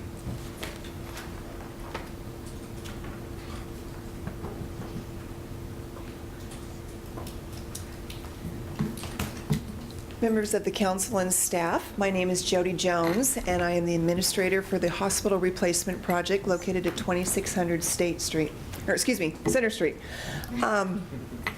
What I wanted to express to you is both the pleasure and the frustration that we had working through the current guidelines along with the city staff and Historic Landmarks Commission. We discovered over the number of years that we were allowed to work on this project. We started this in 2008, and we still have a few pieces to finish. But by the length of time and the in-depth number of changes that we needed to make to the hospital grounds, we sort of were exposed to a lot of the gray areas and the discrepancies that the current guidelines have. And with our availability to be able to work along with the city to come up with some of these new guidelines, it allowed us to clarify a lot of that. Now, don't get me wrong, some of the grayness served me quite well in what I needed to accomplish. I admit that wholeheartedly. But looking forward to who needs to work with these guidelines in the future, I think you will find if you compare the two of them, it makes a much more clear pathway for folks to follow, not just for the owner of the property, but also for the Historic Landmarks Commission. Because we worked on this project for so many years, we also got to observe the change in the Historic Landmarks Commission and the members of it. And the grayness kind of made a lot of confusion for the new members as they came in on ways that rules were interpreted when we started the project and how they had to sort of keep going with those interpretations even though they may be viewing things differently. I think you will find the new guidelines will help you extensively. And as a member of the Oregon Health Authority, we fully concur with the guidelines as they are proposed before you tonight and recommend that you take them on forward. Thank you. Any questions? Okay, thank you very much.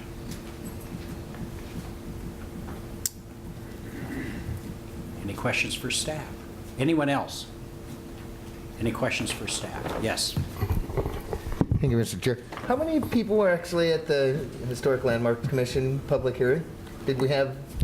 We had nobody testify, but we did have letters of support. And I'm assuming the similar agency type Correct. individuals? Okay. Yes. Thanks.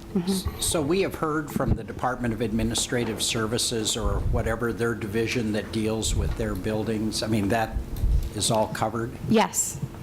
Yeah. Yes. Do you want? Is it on the north block? How much do you want to know? How much what? Yes, I worked with Eric Grindy, who, as a representative of the Department of Administrative Services, who, I'm sorry, I don't know what his title is, but he's reviewed. He's the guy you deal with. Yes. Yeah. The guy. So on the north block, how much of that is historic property then? Just the dome building?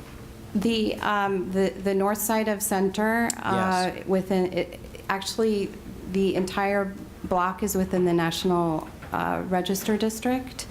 So there's the Dome building, which is deemed the most significant. And then I believe there's 6 other buildings on the site, and it extends up to D Street. So those, They be non-contributing, or? yeah, are they contributing? What are they? So those buildings, they are contributing to the district, but something that you need to understand about what is included within the code that's proposed to you. The Landmarks Commission worked closely with the hospital replacement team to identify different zones. So in terms of the zones, the zone established for those other buildings, with the exception of the Dome building, they are considered in zone number 5, which is, they're organized from 1 to 6, with 6 being the open space area.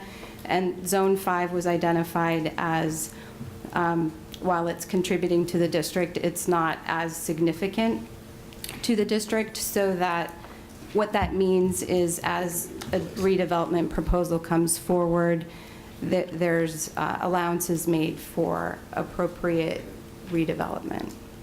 There's standards that are, the standards included in the language proposed are relating to ensuring that any redevelopment is compatible with what remains on the site and what is to the north in the neighborhoods. I guess the question really for me is how much it will impede redevelopment of that north side of Center Street. Set aside the Dome building. Right. But those other buildings are what? 40s, 50s? Right, yes. They were developed later, and it will not prevent redevelopment. Okay. They will not stand in the way of substantial redevelopment of at least that Center Street half. Let's say there's a D Street half and a Center Street half. Right. It won't impede that redevelopment? Any new redevelopment of that site will have to be reviewed by the Historic Landmarks Commission because it's within the National Register Historic District. So what that means is that any proposed development will need to comply with the standards for new construction, which is where the zones come in. And the Landmarks Commission worked very hard with the hospital redevelopment team to ensure that those standards were very clear so that any developer would understand the guidelines they need to follow in order to ensure the redevelopment will easily pass through Historic Landmarks Commission review. Now they're very general and vague. I don't know if that answered your question. I think you've answered my questions. I'm not sure you've reassured me yet. But Councilor Bennett? Those are two different things. Yeah.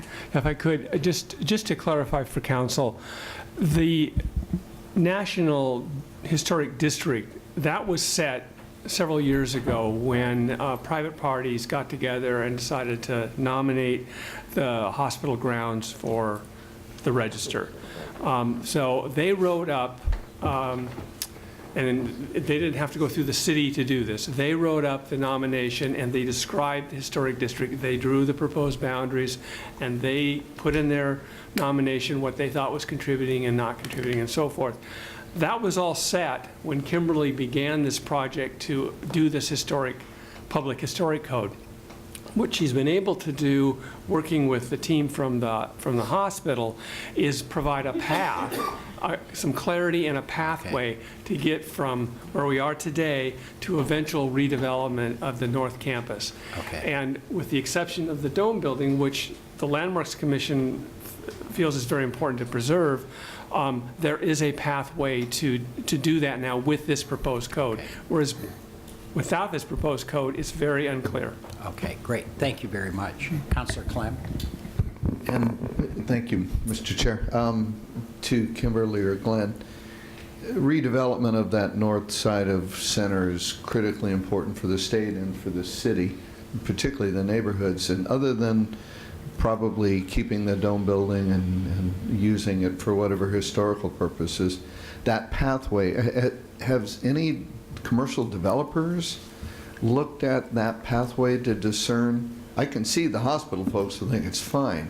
I'm worried about if the state sells or the city is embroiled in some land use decision that it's actually clear enough and workable enough for commercial or whatever type of redevelopment. Has that test been put to this pathway you described? And this is where I've been working very closely with Eric Grindy, he's been the person over at DAS who's been spearheading the North Campus property. And so as in terms of first steps, we're very, very early in the process. He's looked at the code as a way of background in the spring. I went with Eric to several neighborhood association meetings to talk about where they're at, and when he presented the early study on the Leland report, I believe it was, that was done by DAS. So we intend to work very closely with DAS as they move forward in trying to find someone to redevelop the property. And in terms of the next steps, we're going to be in conversation with Eric here in the next few months and plan on ensuring that both DAS and any potential redevelopment developers will. As Kimberly said earlier, since it's in the district, it's, any proposal would still have to go through a historic design review.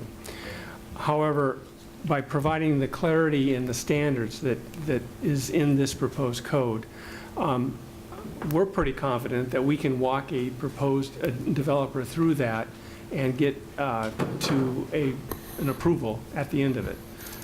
That's because there's some clear standards in here that we don't have now. So I guess what we need to do is have a proposed development in front of us so we can actually test it, but we've written it with that in mind. I'm satisfied that it's better than it was before. I think we're going to see it again.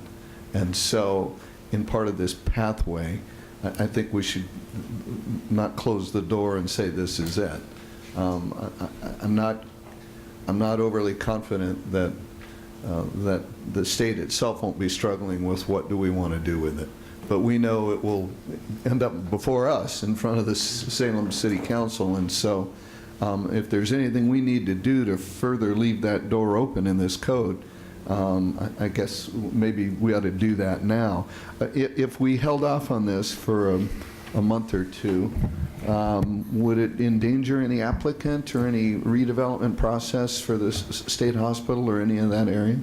Not that I know of. However, the council should be aware that, and we talked about it earlier, right now there's a two-part process that any state agency has to go through for historic design review if they propose a change. And that has caused a lot of concern at the state level, especially with the capital project, the retrofit for the seismic upgrade. I sat on the capital master plan committee, and during that process, when the issue of, boy, you have to go through SHPO and you have to go through the city of Salem to get approval to modify the Capitol building, there was a lot of concern by some of the legislatures on that committee that was too much process. And so they were going to recommend to the legislature that they be exempt from the city of Salem historic design review process. Kimberly met with several of the players involved and worked out an agreement that if we could come up with a proposed code to streamline that process, that they would be okay then retaining the city of Salem's jurisdiction for historic design review. So the only thing I would caution the council about is there's a lot of people waiting for this, expecting this, hoping for this to get into place. Councilor Clausen. Thank you, Mr. Chair. I'm trying to just boil this down for my simple brain. So first on the Historic Landmarks Commission, can council appeal or call up a Historic Landmark Commission decision? No, council decided several years ago to write the procedural ordinance in a way that only a decision to demolish a historic resource is something that was reviewable by City Council. All of the decisions of the Landmark Commission are appealable to the hearing officer. And if I may, as a way of reassuring the council, so in the event that there is an application put forward either by DAS or by a developer who's interested in redeveloping the north side of Center, in that situation, because it would entail demolition, it could be called up by council. So there is a pathway through where you could go ahead and adopt this code tonight, knowing that it is better than what we have now, and it would satisfy those concerned agencies and the Capitol, and you still could have a door through this particular case to review it. Thank you. So if the Historic Landmark Commission turned down something, we couldn't call it up for review? Only if it was a decision to demolish or not. That concerns me. Does this change any current requirements on any of the properties on the state lands, aside from process? It changes it in the sense that it provides clear standards where they don't exist today. The standards? As in, you can do this, but you can't do that? No. Okay.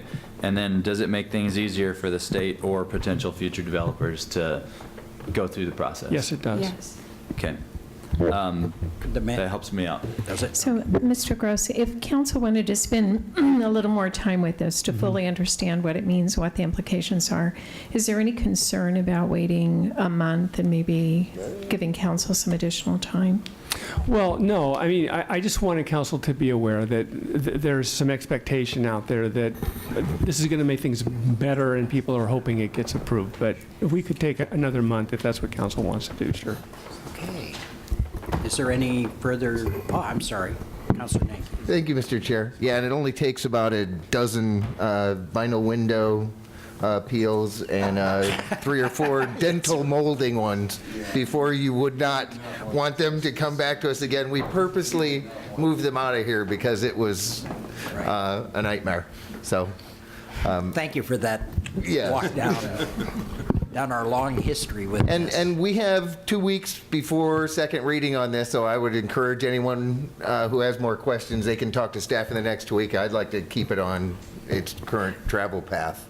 Right. Timing-wise. We could do that as well, or have, if counselors had questions, have you come in small groups. Because we could still engross something if we really needed to in the interim. Well, we could also, if it's the will of the council, entertain a motion to close the hearing and take it up in a month. Would that give us time, or would you rather just move ahead? Okay. Thank you, Mr. Chair. I'd rather move ahead and then ask questions and engross, because the main question still looms in my mind, even though Kimberly's reassured us, and that is, does the way ahead that's provided for in here really look even semi-attractive to any of the commercial development community? So I'd like a little bit additional work done there. The state can say yes, but they haven't developed property a lot lately, so. Okay. Okay, if there's no further questions or comments, public hearing's closed.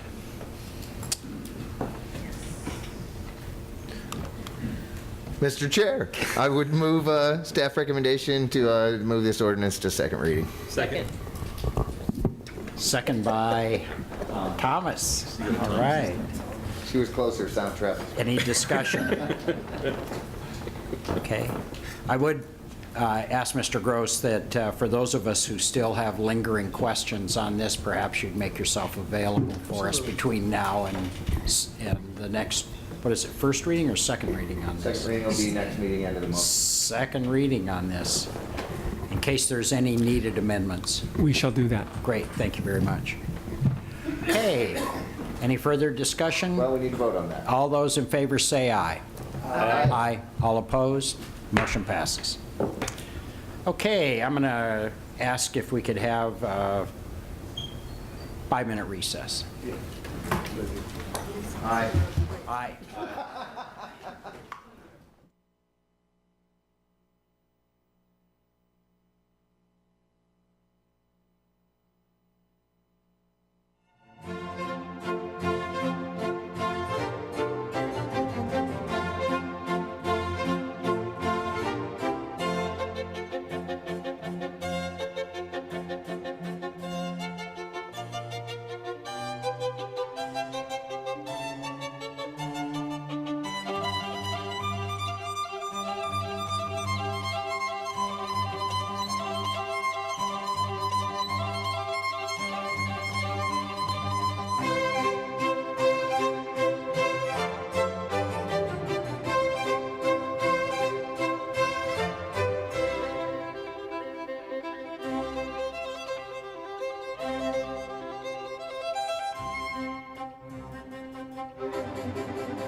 Okay, City Council's back in session. Under special orders of business, purchase sale agreement of the Minto Island property.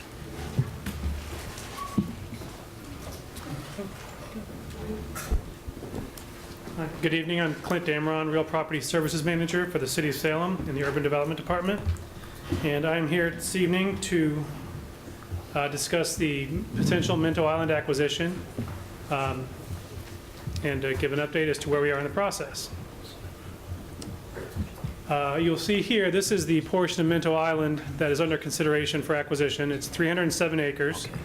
The property, the little square piece to the north is the Audubon Society property. And to the south, you see a portion of the existing Minto Brown Island Park. The council and the agency have touched on this several times over the last year and a half. April 23rd, council granted authorization to apply for Bonneville Power Association grant funding to acquire the property. On May 14th, 2012, the Urban Renewal Agency gave approval for $35,000 of South Waterfront urban renewal area funds for a Yellow Book appraisal and outside environmental legal counsel.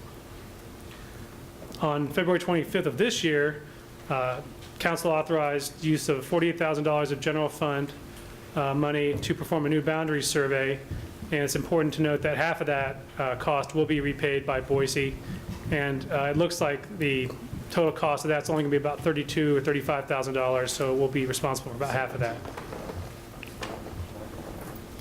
This is a confusing deal the way the acquisition is set up. How it works is the Bonneville Power Administration supplies money for the property to Boise Cascade, who is the owner of the property. Boise then will deed the property to the city, And in return, the city of Salem will grant a conservation easement to the Bonneville Power Administration. Not shown on here, this is the acquisition process. Not shown is that BPA will also give the city operating funds for an estimate that was determined by the city staff. So how is this whole thing funded? It was funded through a program called the Willamette Wildlife Mitigation Program. It was set up in 2010 between the state of Oregon and BPA, and they started with a memorandum of agreement. And what that agreement says is within 15 years, they will settle mitigation responsibilities resulting from the flood control system, AKA the dams in the Willamette Valley. There are several goals for mitigating the effects of the dam construction. Through the MOA is there to acquire 16,880 acres of wildlife property and use that property to protect another 26,537 acres adjacent to the 16,880 acres. Bonneville is funding $118 million for property acquisition and $26 million for operating and maintenance funds. The WWMP was created to accomplish the goals of this MOA, and the program is managed by ODF&W, the Department of Fish and Wildlife. So how does the process work? First step was sponsor, which would be the city, identifying a property and a willing seller. We did that by identifying the Boise Cascade Minto Island property, and Boise Cascade is indeed willing to sell. Second step was to apply for BPA funding through ODF&W, and the steps the city was responsible for that was to complete the application, complete an appraisal to determine property value, and then determine a level of operating and maintenance funding for ongoing property maintenance through about 10 years' time. ODF&W then processes all their applications, and they recommend funding to BPA. Our project was obviously selected for that. Once that happens, BPA goes through a very lengthy due diligence process involving public outreach and notice, reviewing the appraisal, reviewing our purchase and sale agreement, making sure the legal description and survey are up to date. There's an environmental land audit, cultural resource review, baseline documentation, and of course the final conservation easement that the city will be granting back to BPA. A final step after closing is the completion of a management plan that the city will show to BPA what they're going to do with the property once we acquire it, how we're going to manage it going forward as a natural conservation area. So what is the conservation easement we are giving back to BPA in return for their investment in the property? Their mission is to protect and conserve the property in a natural state. It cannot be an active recreation facility such as softball or soccer fields, anything like that. It also must promote and enhance public access to whatever property we acquire. The question has been raised as well, when do we get access to the property? We would like to make that initial access when our bridge and trail project opens initially in hopefully late 2015, depending on bridge and trail funding. But the area would not be open to the public until we have improved access to the site. What does the easement allow us to do? It allows us to enhance the property and restore it.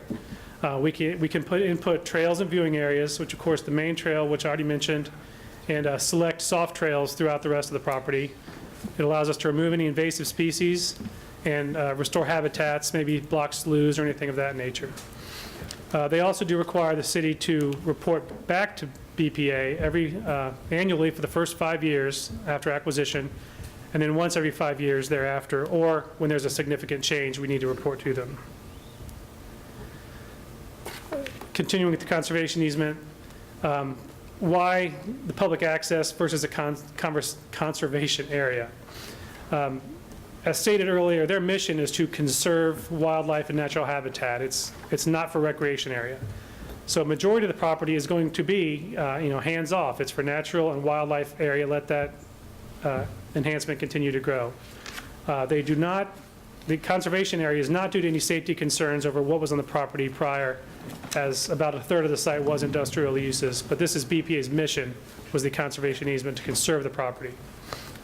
And it is also an ODFW target to acquire and conserve. It's a main staple right in the middle of the Willamette Valley Basin. What it forbids us to do is anything that will harm their conservation values that they have spelled out.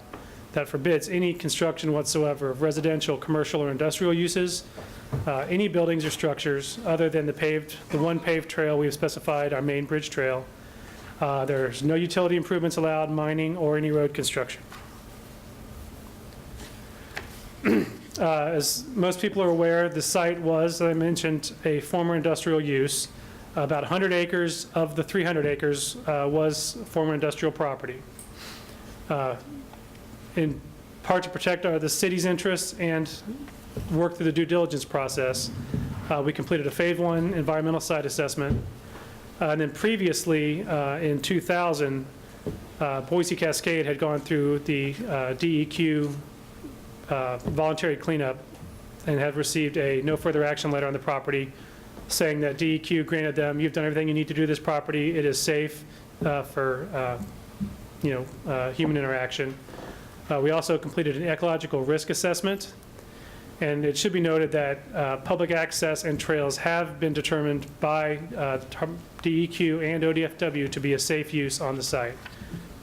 And that's, again, relates back to the conservation area. We are allowing public access to a very limited section of this 300 acres. The final step is the prospective purchaser agreement we had with DEQ, which yielded a consent judgment which protects the city from liability for any pre-acquisition releases of hazardous substances at or from the property. And what this gives us is a default judgment against anybody who comes forward. It's kind of a belt and suspenders approach. It's a double protection to protect the city's interest from any lawsuits going forward. To review the funding, we initially requested $850,000 for acquisition and $487,000 for O&M. We were approved for $850,000 for the acquisition, and the O&M was reduced to $375,000.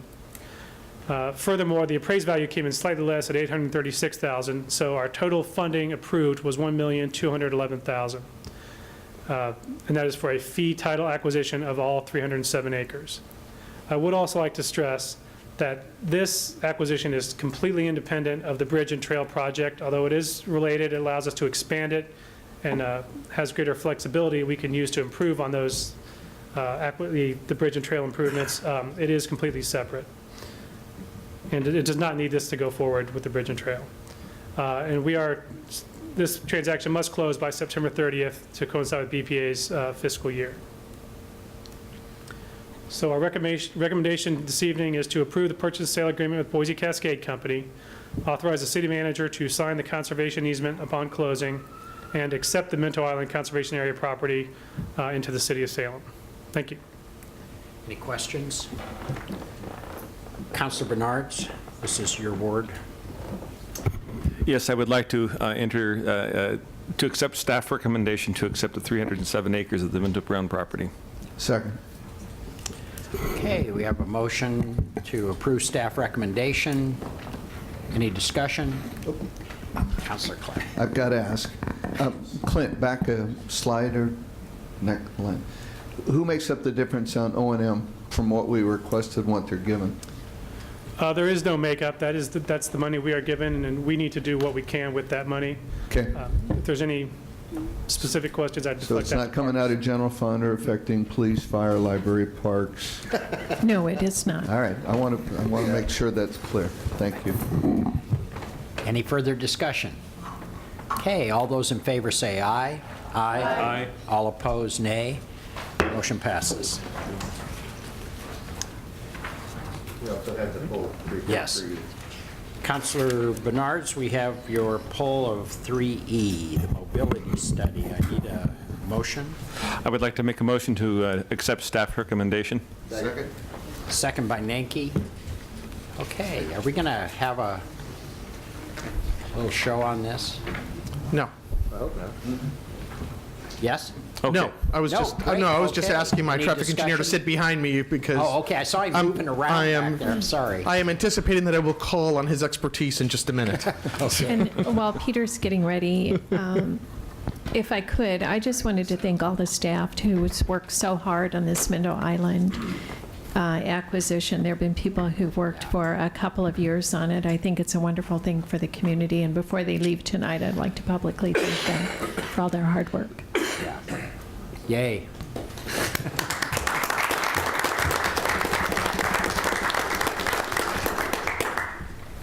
Put your name to the motion on the floor.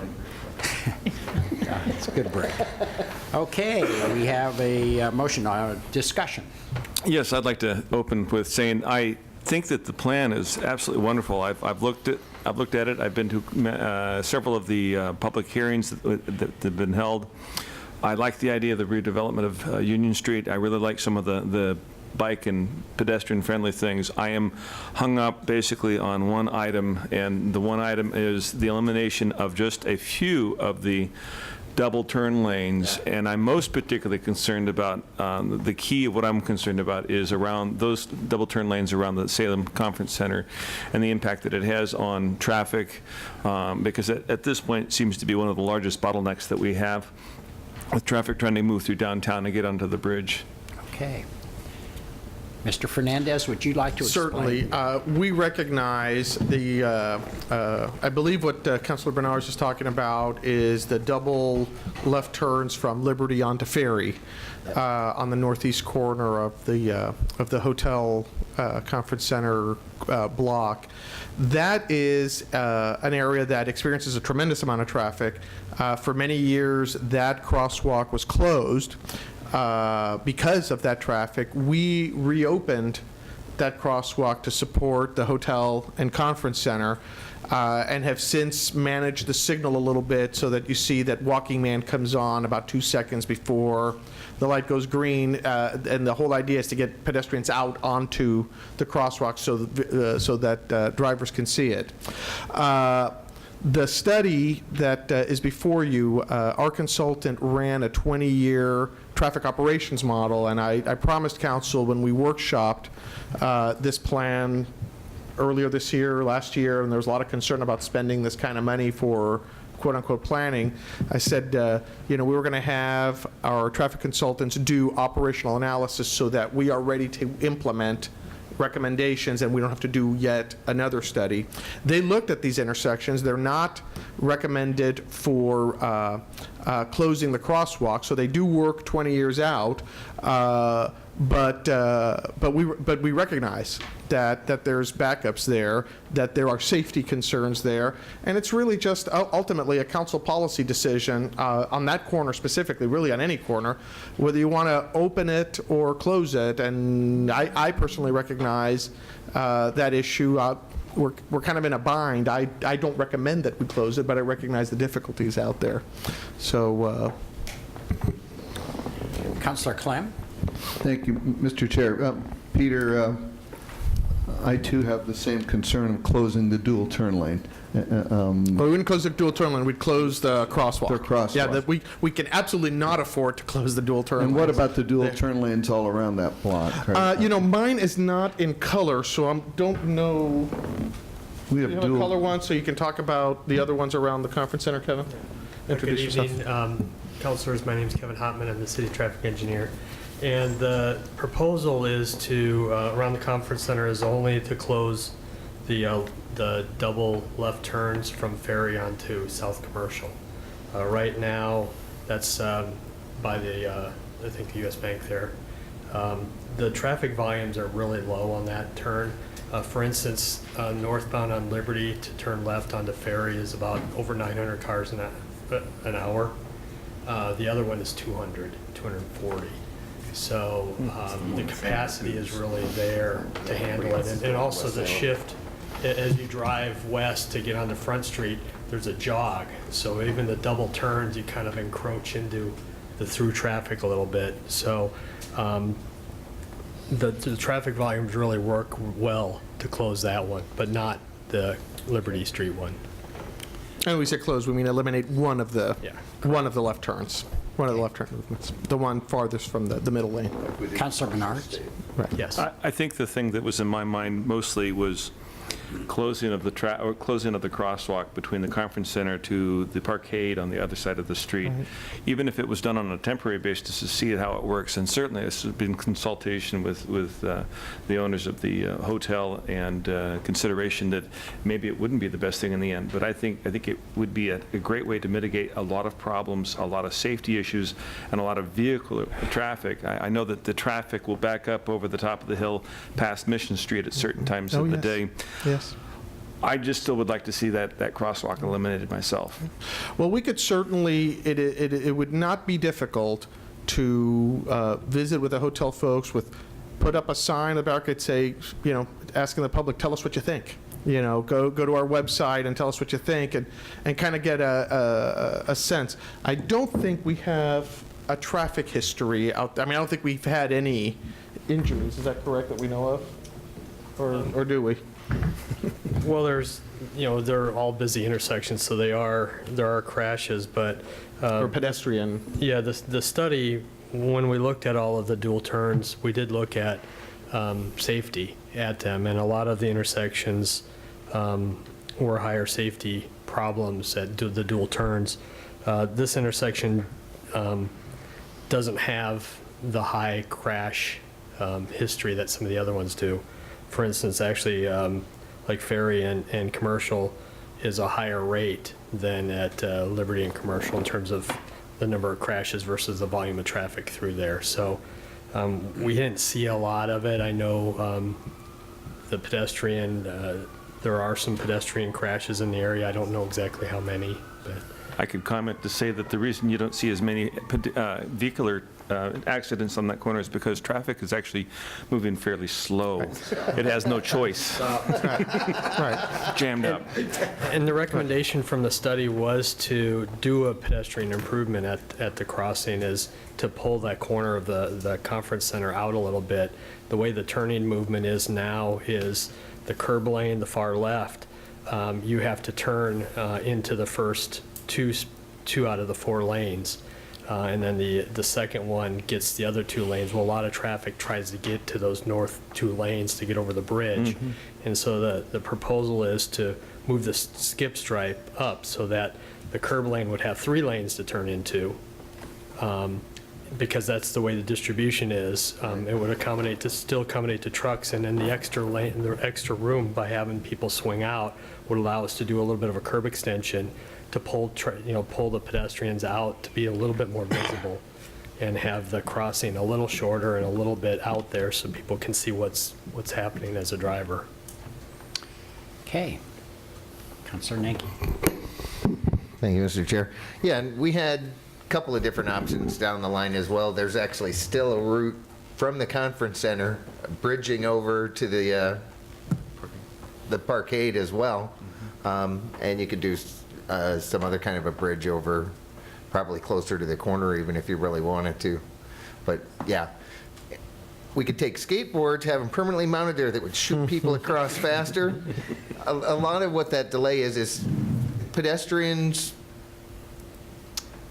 aren't in any big hurry a lot of times. And it's like, I have the right of way, so I'm going to take every bit of it, and it takes away from all the turn time. Some people, it's amazing if you sit at some of them. But, the faster you can get them across, the curb out would get that done, because that's a long chunk, and there's a lot of pedestrian time in there, and a lot of people still don't know the rules. Do I have to wait until they're 2 lanes over before I can turn? And it's just a confusing intersection in general. Councilor Clem. Mr. Chair, question for process. Can we go ahead and move the mobility study forward and then have more discussion on this? Because we could go we could. a while, and I don't think we want to. We're into a fairly detailed portion of it that I suspect isn't scheduled for change for how long?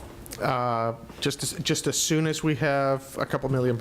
There we go. I do want to have a discussion about My that point corner, is but made. separate from this study. Yeah, I think so. I think the point is valid. I know Councilor Tesler has brought it up a couple times, being probably the most problematic pedestrian crossing in downtown. So, And I think, Mr. Fernandez, before, we can talk about this stuff anytime with you, and we can make motions, and we can do other stuff relative to these issues. This study doesn't lock this stuff in place, right? Well, what we didn't do for this adoption process is we didn't do a public hearing. Right. Because we felt that there was good community support, good outreach. We hadn't heard a whole lot of concerns from the council. As we go to implement these items, you will see them either through restriping to two-way. We're going to do a public hearing. Right. If we're going to close a crosswalk. If we're going to do these things, you'll see them either in a public hearing, in a staff report. You'll see them as part of a funding package. So we're going to take the next step to make sure, so that before we do anything, so that you see that. But what we have here is a plan we know it's a plan that works, and that these things, will work for us. If that intersection is of concern, we'd be happy to take operationally it works. We could look and see what people's reactions are. If we closed it, what would be the impacts to business and that kind of thing, and just informally report back to you and let you know what we've heard. So at that location in particular. Great. Okay, any further discussion? Yes.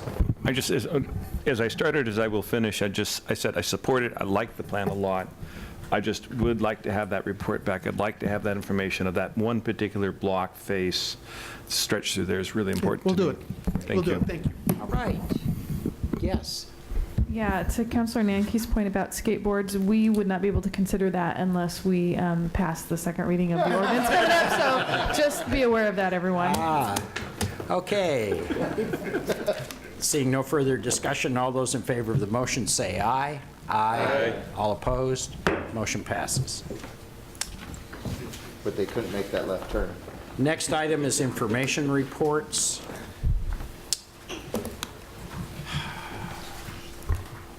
Any motions here?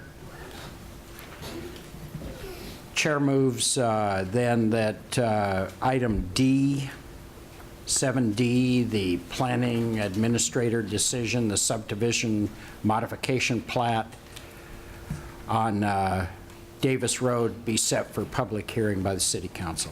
Thank you. Second. Oh, can I second? Can I second? Yes, Bernard's is second. Councilor Dickey rescinded your second. Okay, in discussion, I thought we heard some pretty compelling testimony earlier in the public comment that indicated there's likely an interesting public hearing ahead, and taking a look at the record, it is a very substantial change, so I think it'd be a real good opportunity. Any further discussion? All those in favor say aye. Aye. Opposed, nay. Motion passes. Anything else? Okay, we're to first reading of ordinances. Ordinance Bill Number 2913 relating to multiple family high-rise residential zone amending SRC 149.020 and SRC 149.040. Mr. Chair, I would move staff recommendation. Yeah, why don't you? I just did. He did? I'll second. Let's get this going. I can rescind mine if the chair would actually like to make said motion, No, since it's it was fine. from his I just wanted to make sure I got it. It's totally within our charter. Go ahead. It was Okay, so any moved and discussion seconded. on this? Okay, all those in favor say aye. Aye. Opposed, motion passes. Second readings. Okay, I'll take a second reading and then a roll call vote. Ordinance Bill Number 2613 relating to establishing a new chapter, SRC Chapter 103, skateboards, and amending SRC 100.010 and SRC 100.230. Counselor Clem? Aye. Counselor Bennett? Aye. Counselor Tessler is absent. Counselor Nanke? Aye. Counselor Clausen? Aye. Counselor Dickey? Aye. Counselor Thomas? Aye. Counselor Benars? Aye. Mayor Peterson is absent. And passes. Yay. As easy as that. Immediately or in 30 days? 30 days. You know the time. Don't be out there running yet. Yeah. Good. Well, congratulations. That was really good work. That's very well done. Is there any further public comment tonight on things not on the agenda? There he is, Ron Sturbo.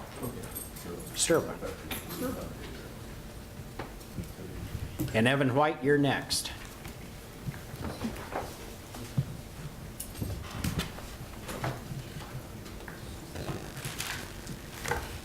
Three minutes, Ron.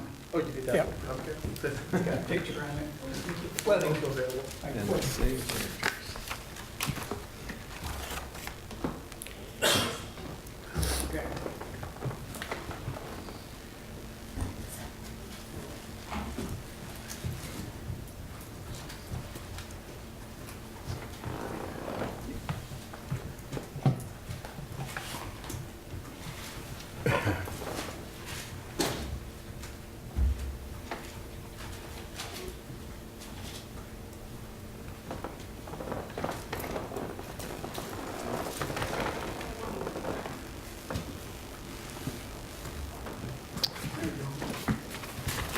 Ron Sturba, 520th Street, Salem, Oregon.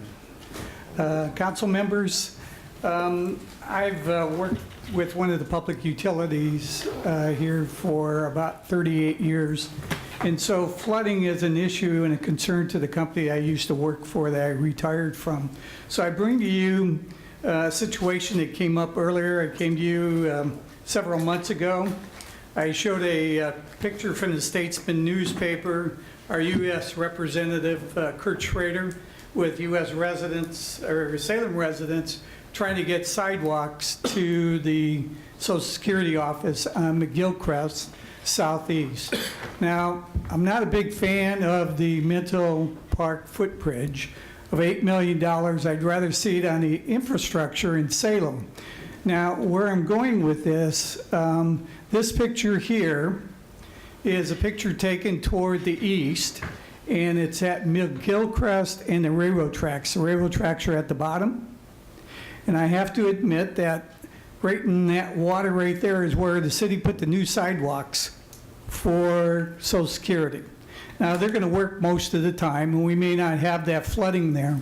But what I'm here to bring to the council is that we need to reconstruct McGillcrest from Pringle to 22nd Street where the city garages are. We don't have to go all the way to 25th Street all in one project. We can do it on a 3-year or a 7-year or a 9-year plan, but we need to get it done because this affects buildings over here during the flooding of the creek along the railroad tracks. It's something that's going on. It's been going on for years and years and years. And so that's why I stand up here and I ask, please try to get this project McGillcrest. We have lots of businesses there.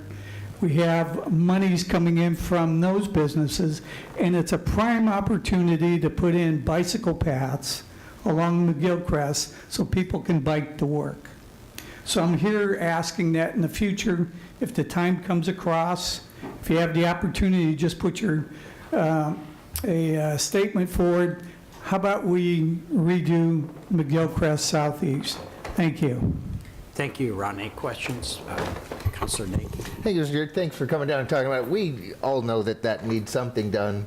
You know, that's why we made the urban renewal area there. It hasn't produced like we would like it to. We also have the potential to put it in the next Streets and Bridges or Streets Bond, whichever. And there's some options with some other money out of Fairview, access over and atop the current bond. So you'll have plenty of times to come down, and there's actually monies out there that you can tell us how you would like them spent. I'd love to come down and express my opinion. I really would. Thank you very much, Councilor. Thanks. Yeah, because that's a nightmare. I drive it every day, twice. And oh, well, then you're familiar with it. I do want to say one more thing real quick.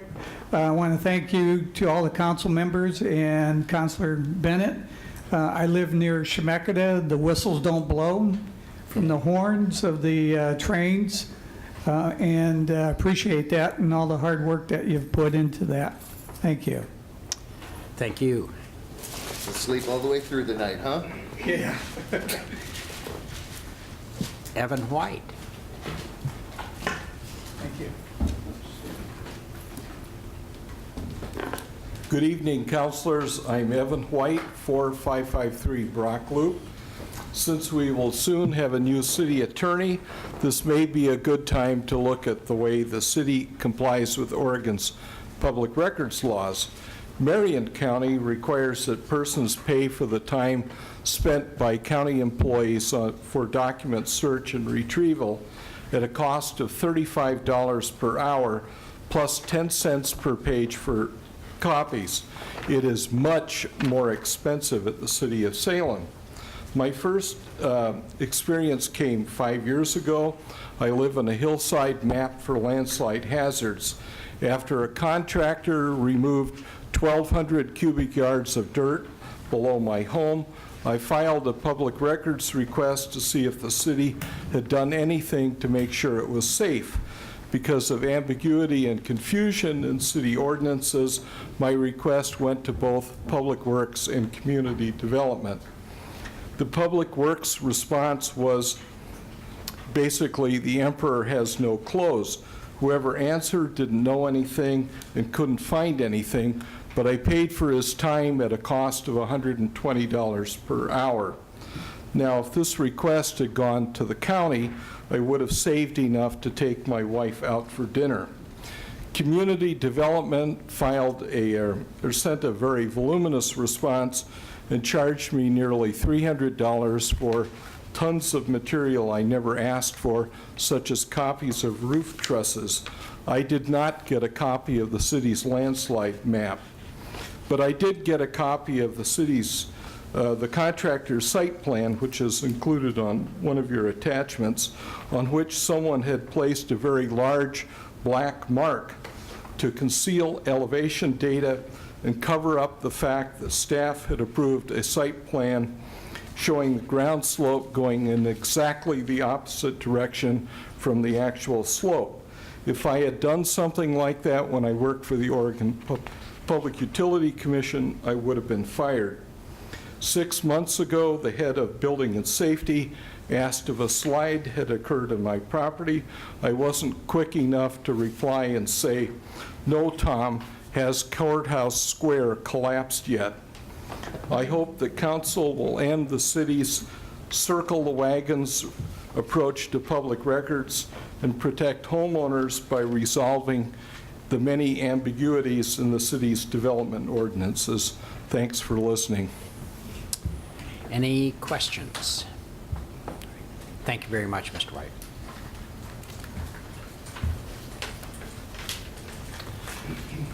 And I don't see any further public comment, no new business, no councilors' items.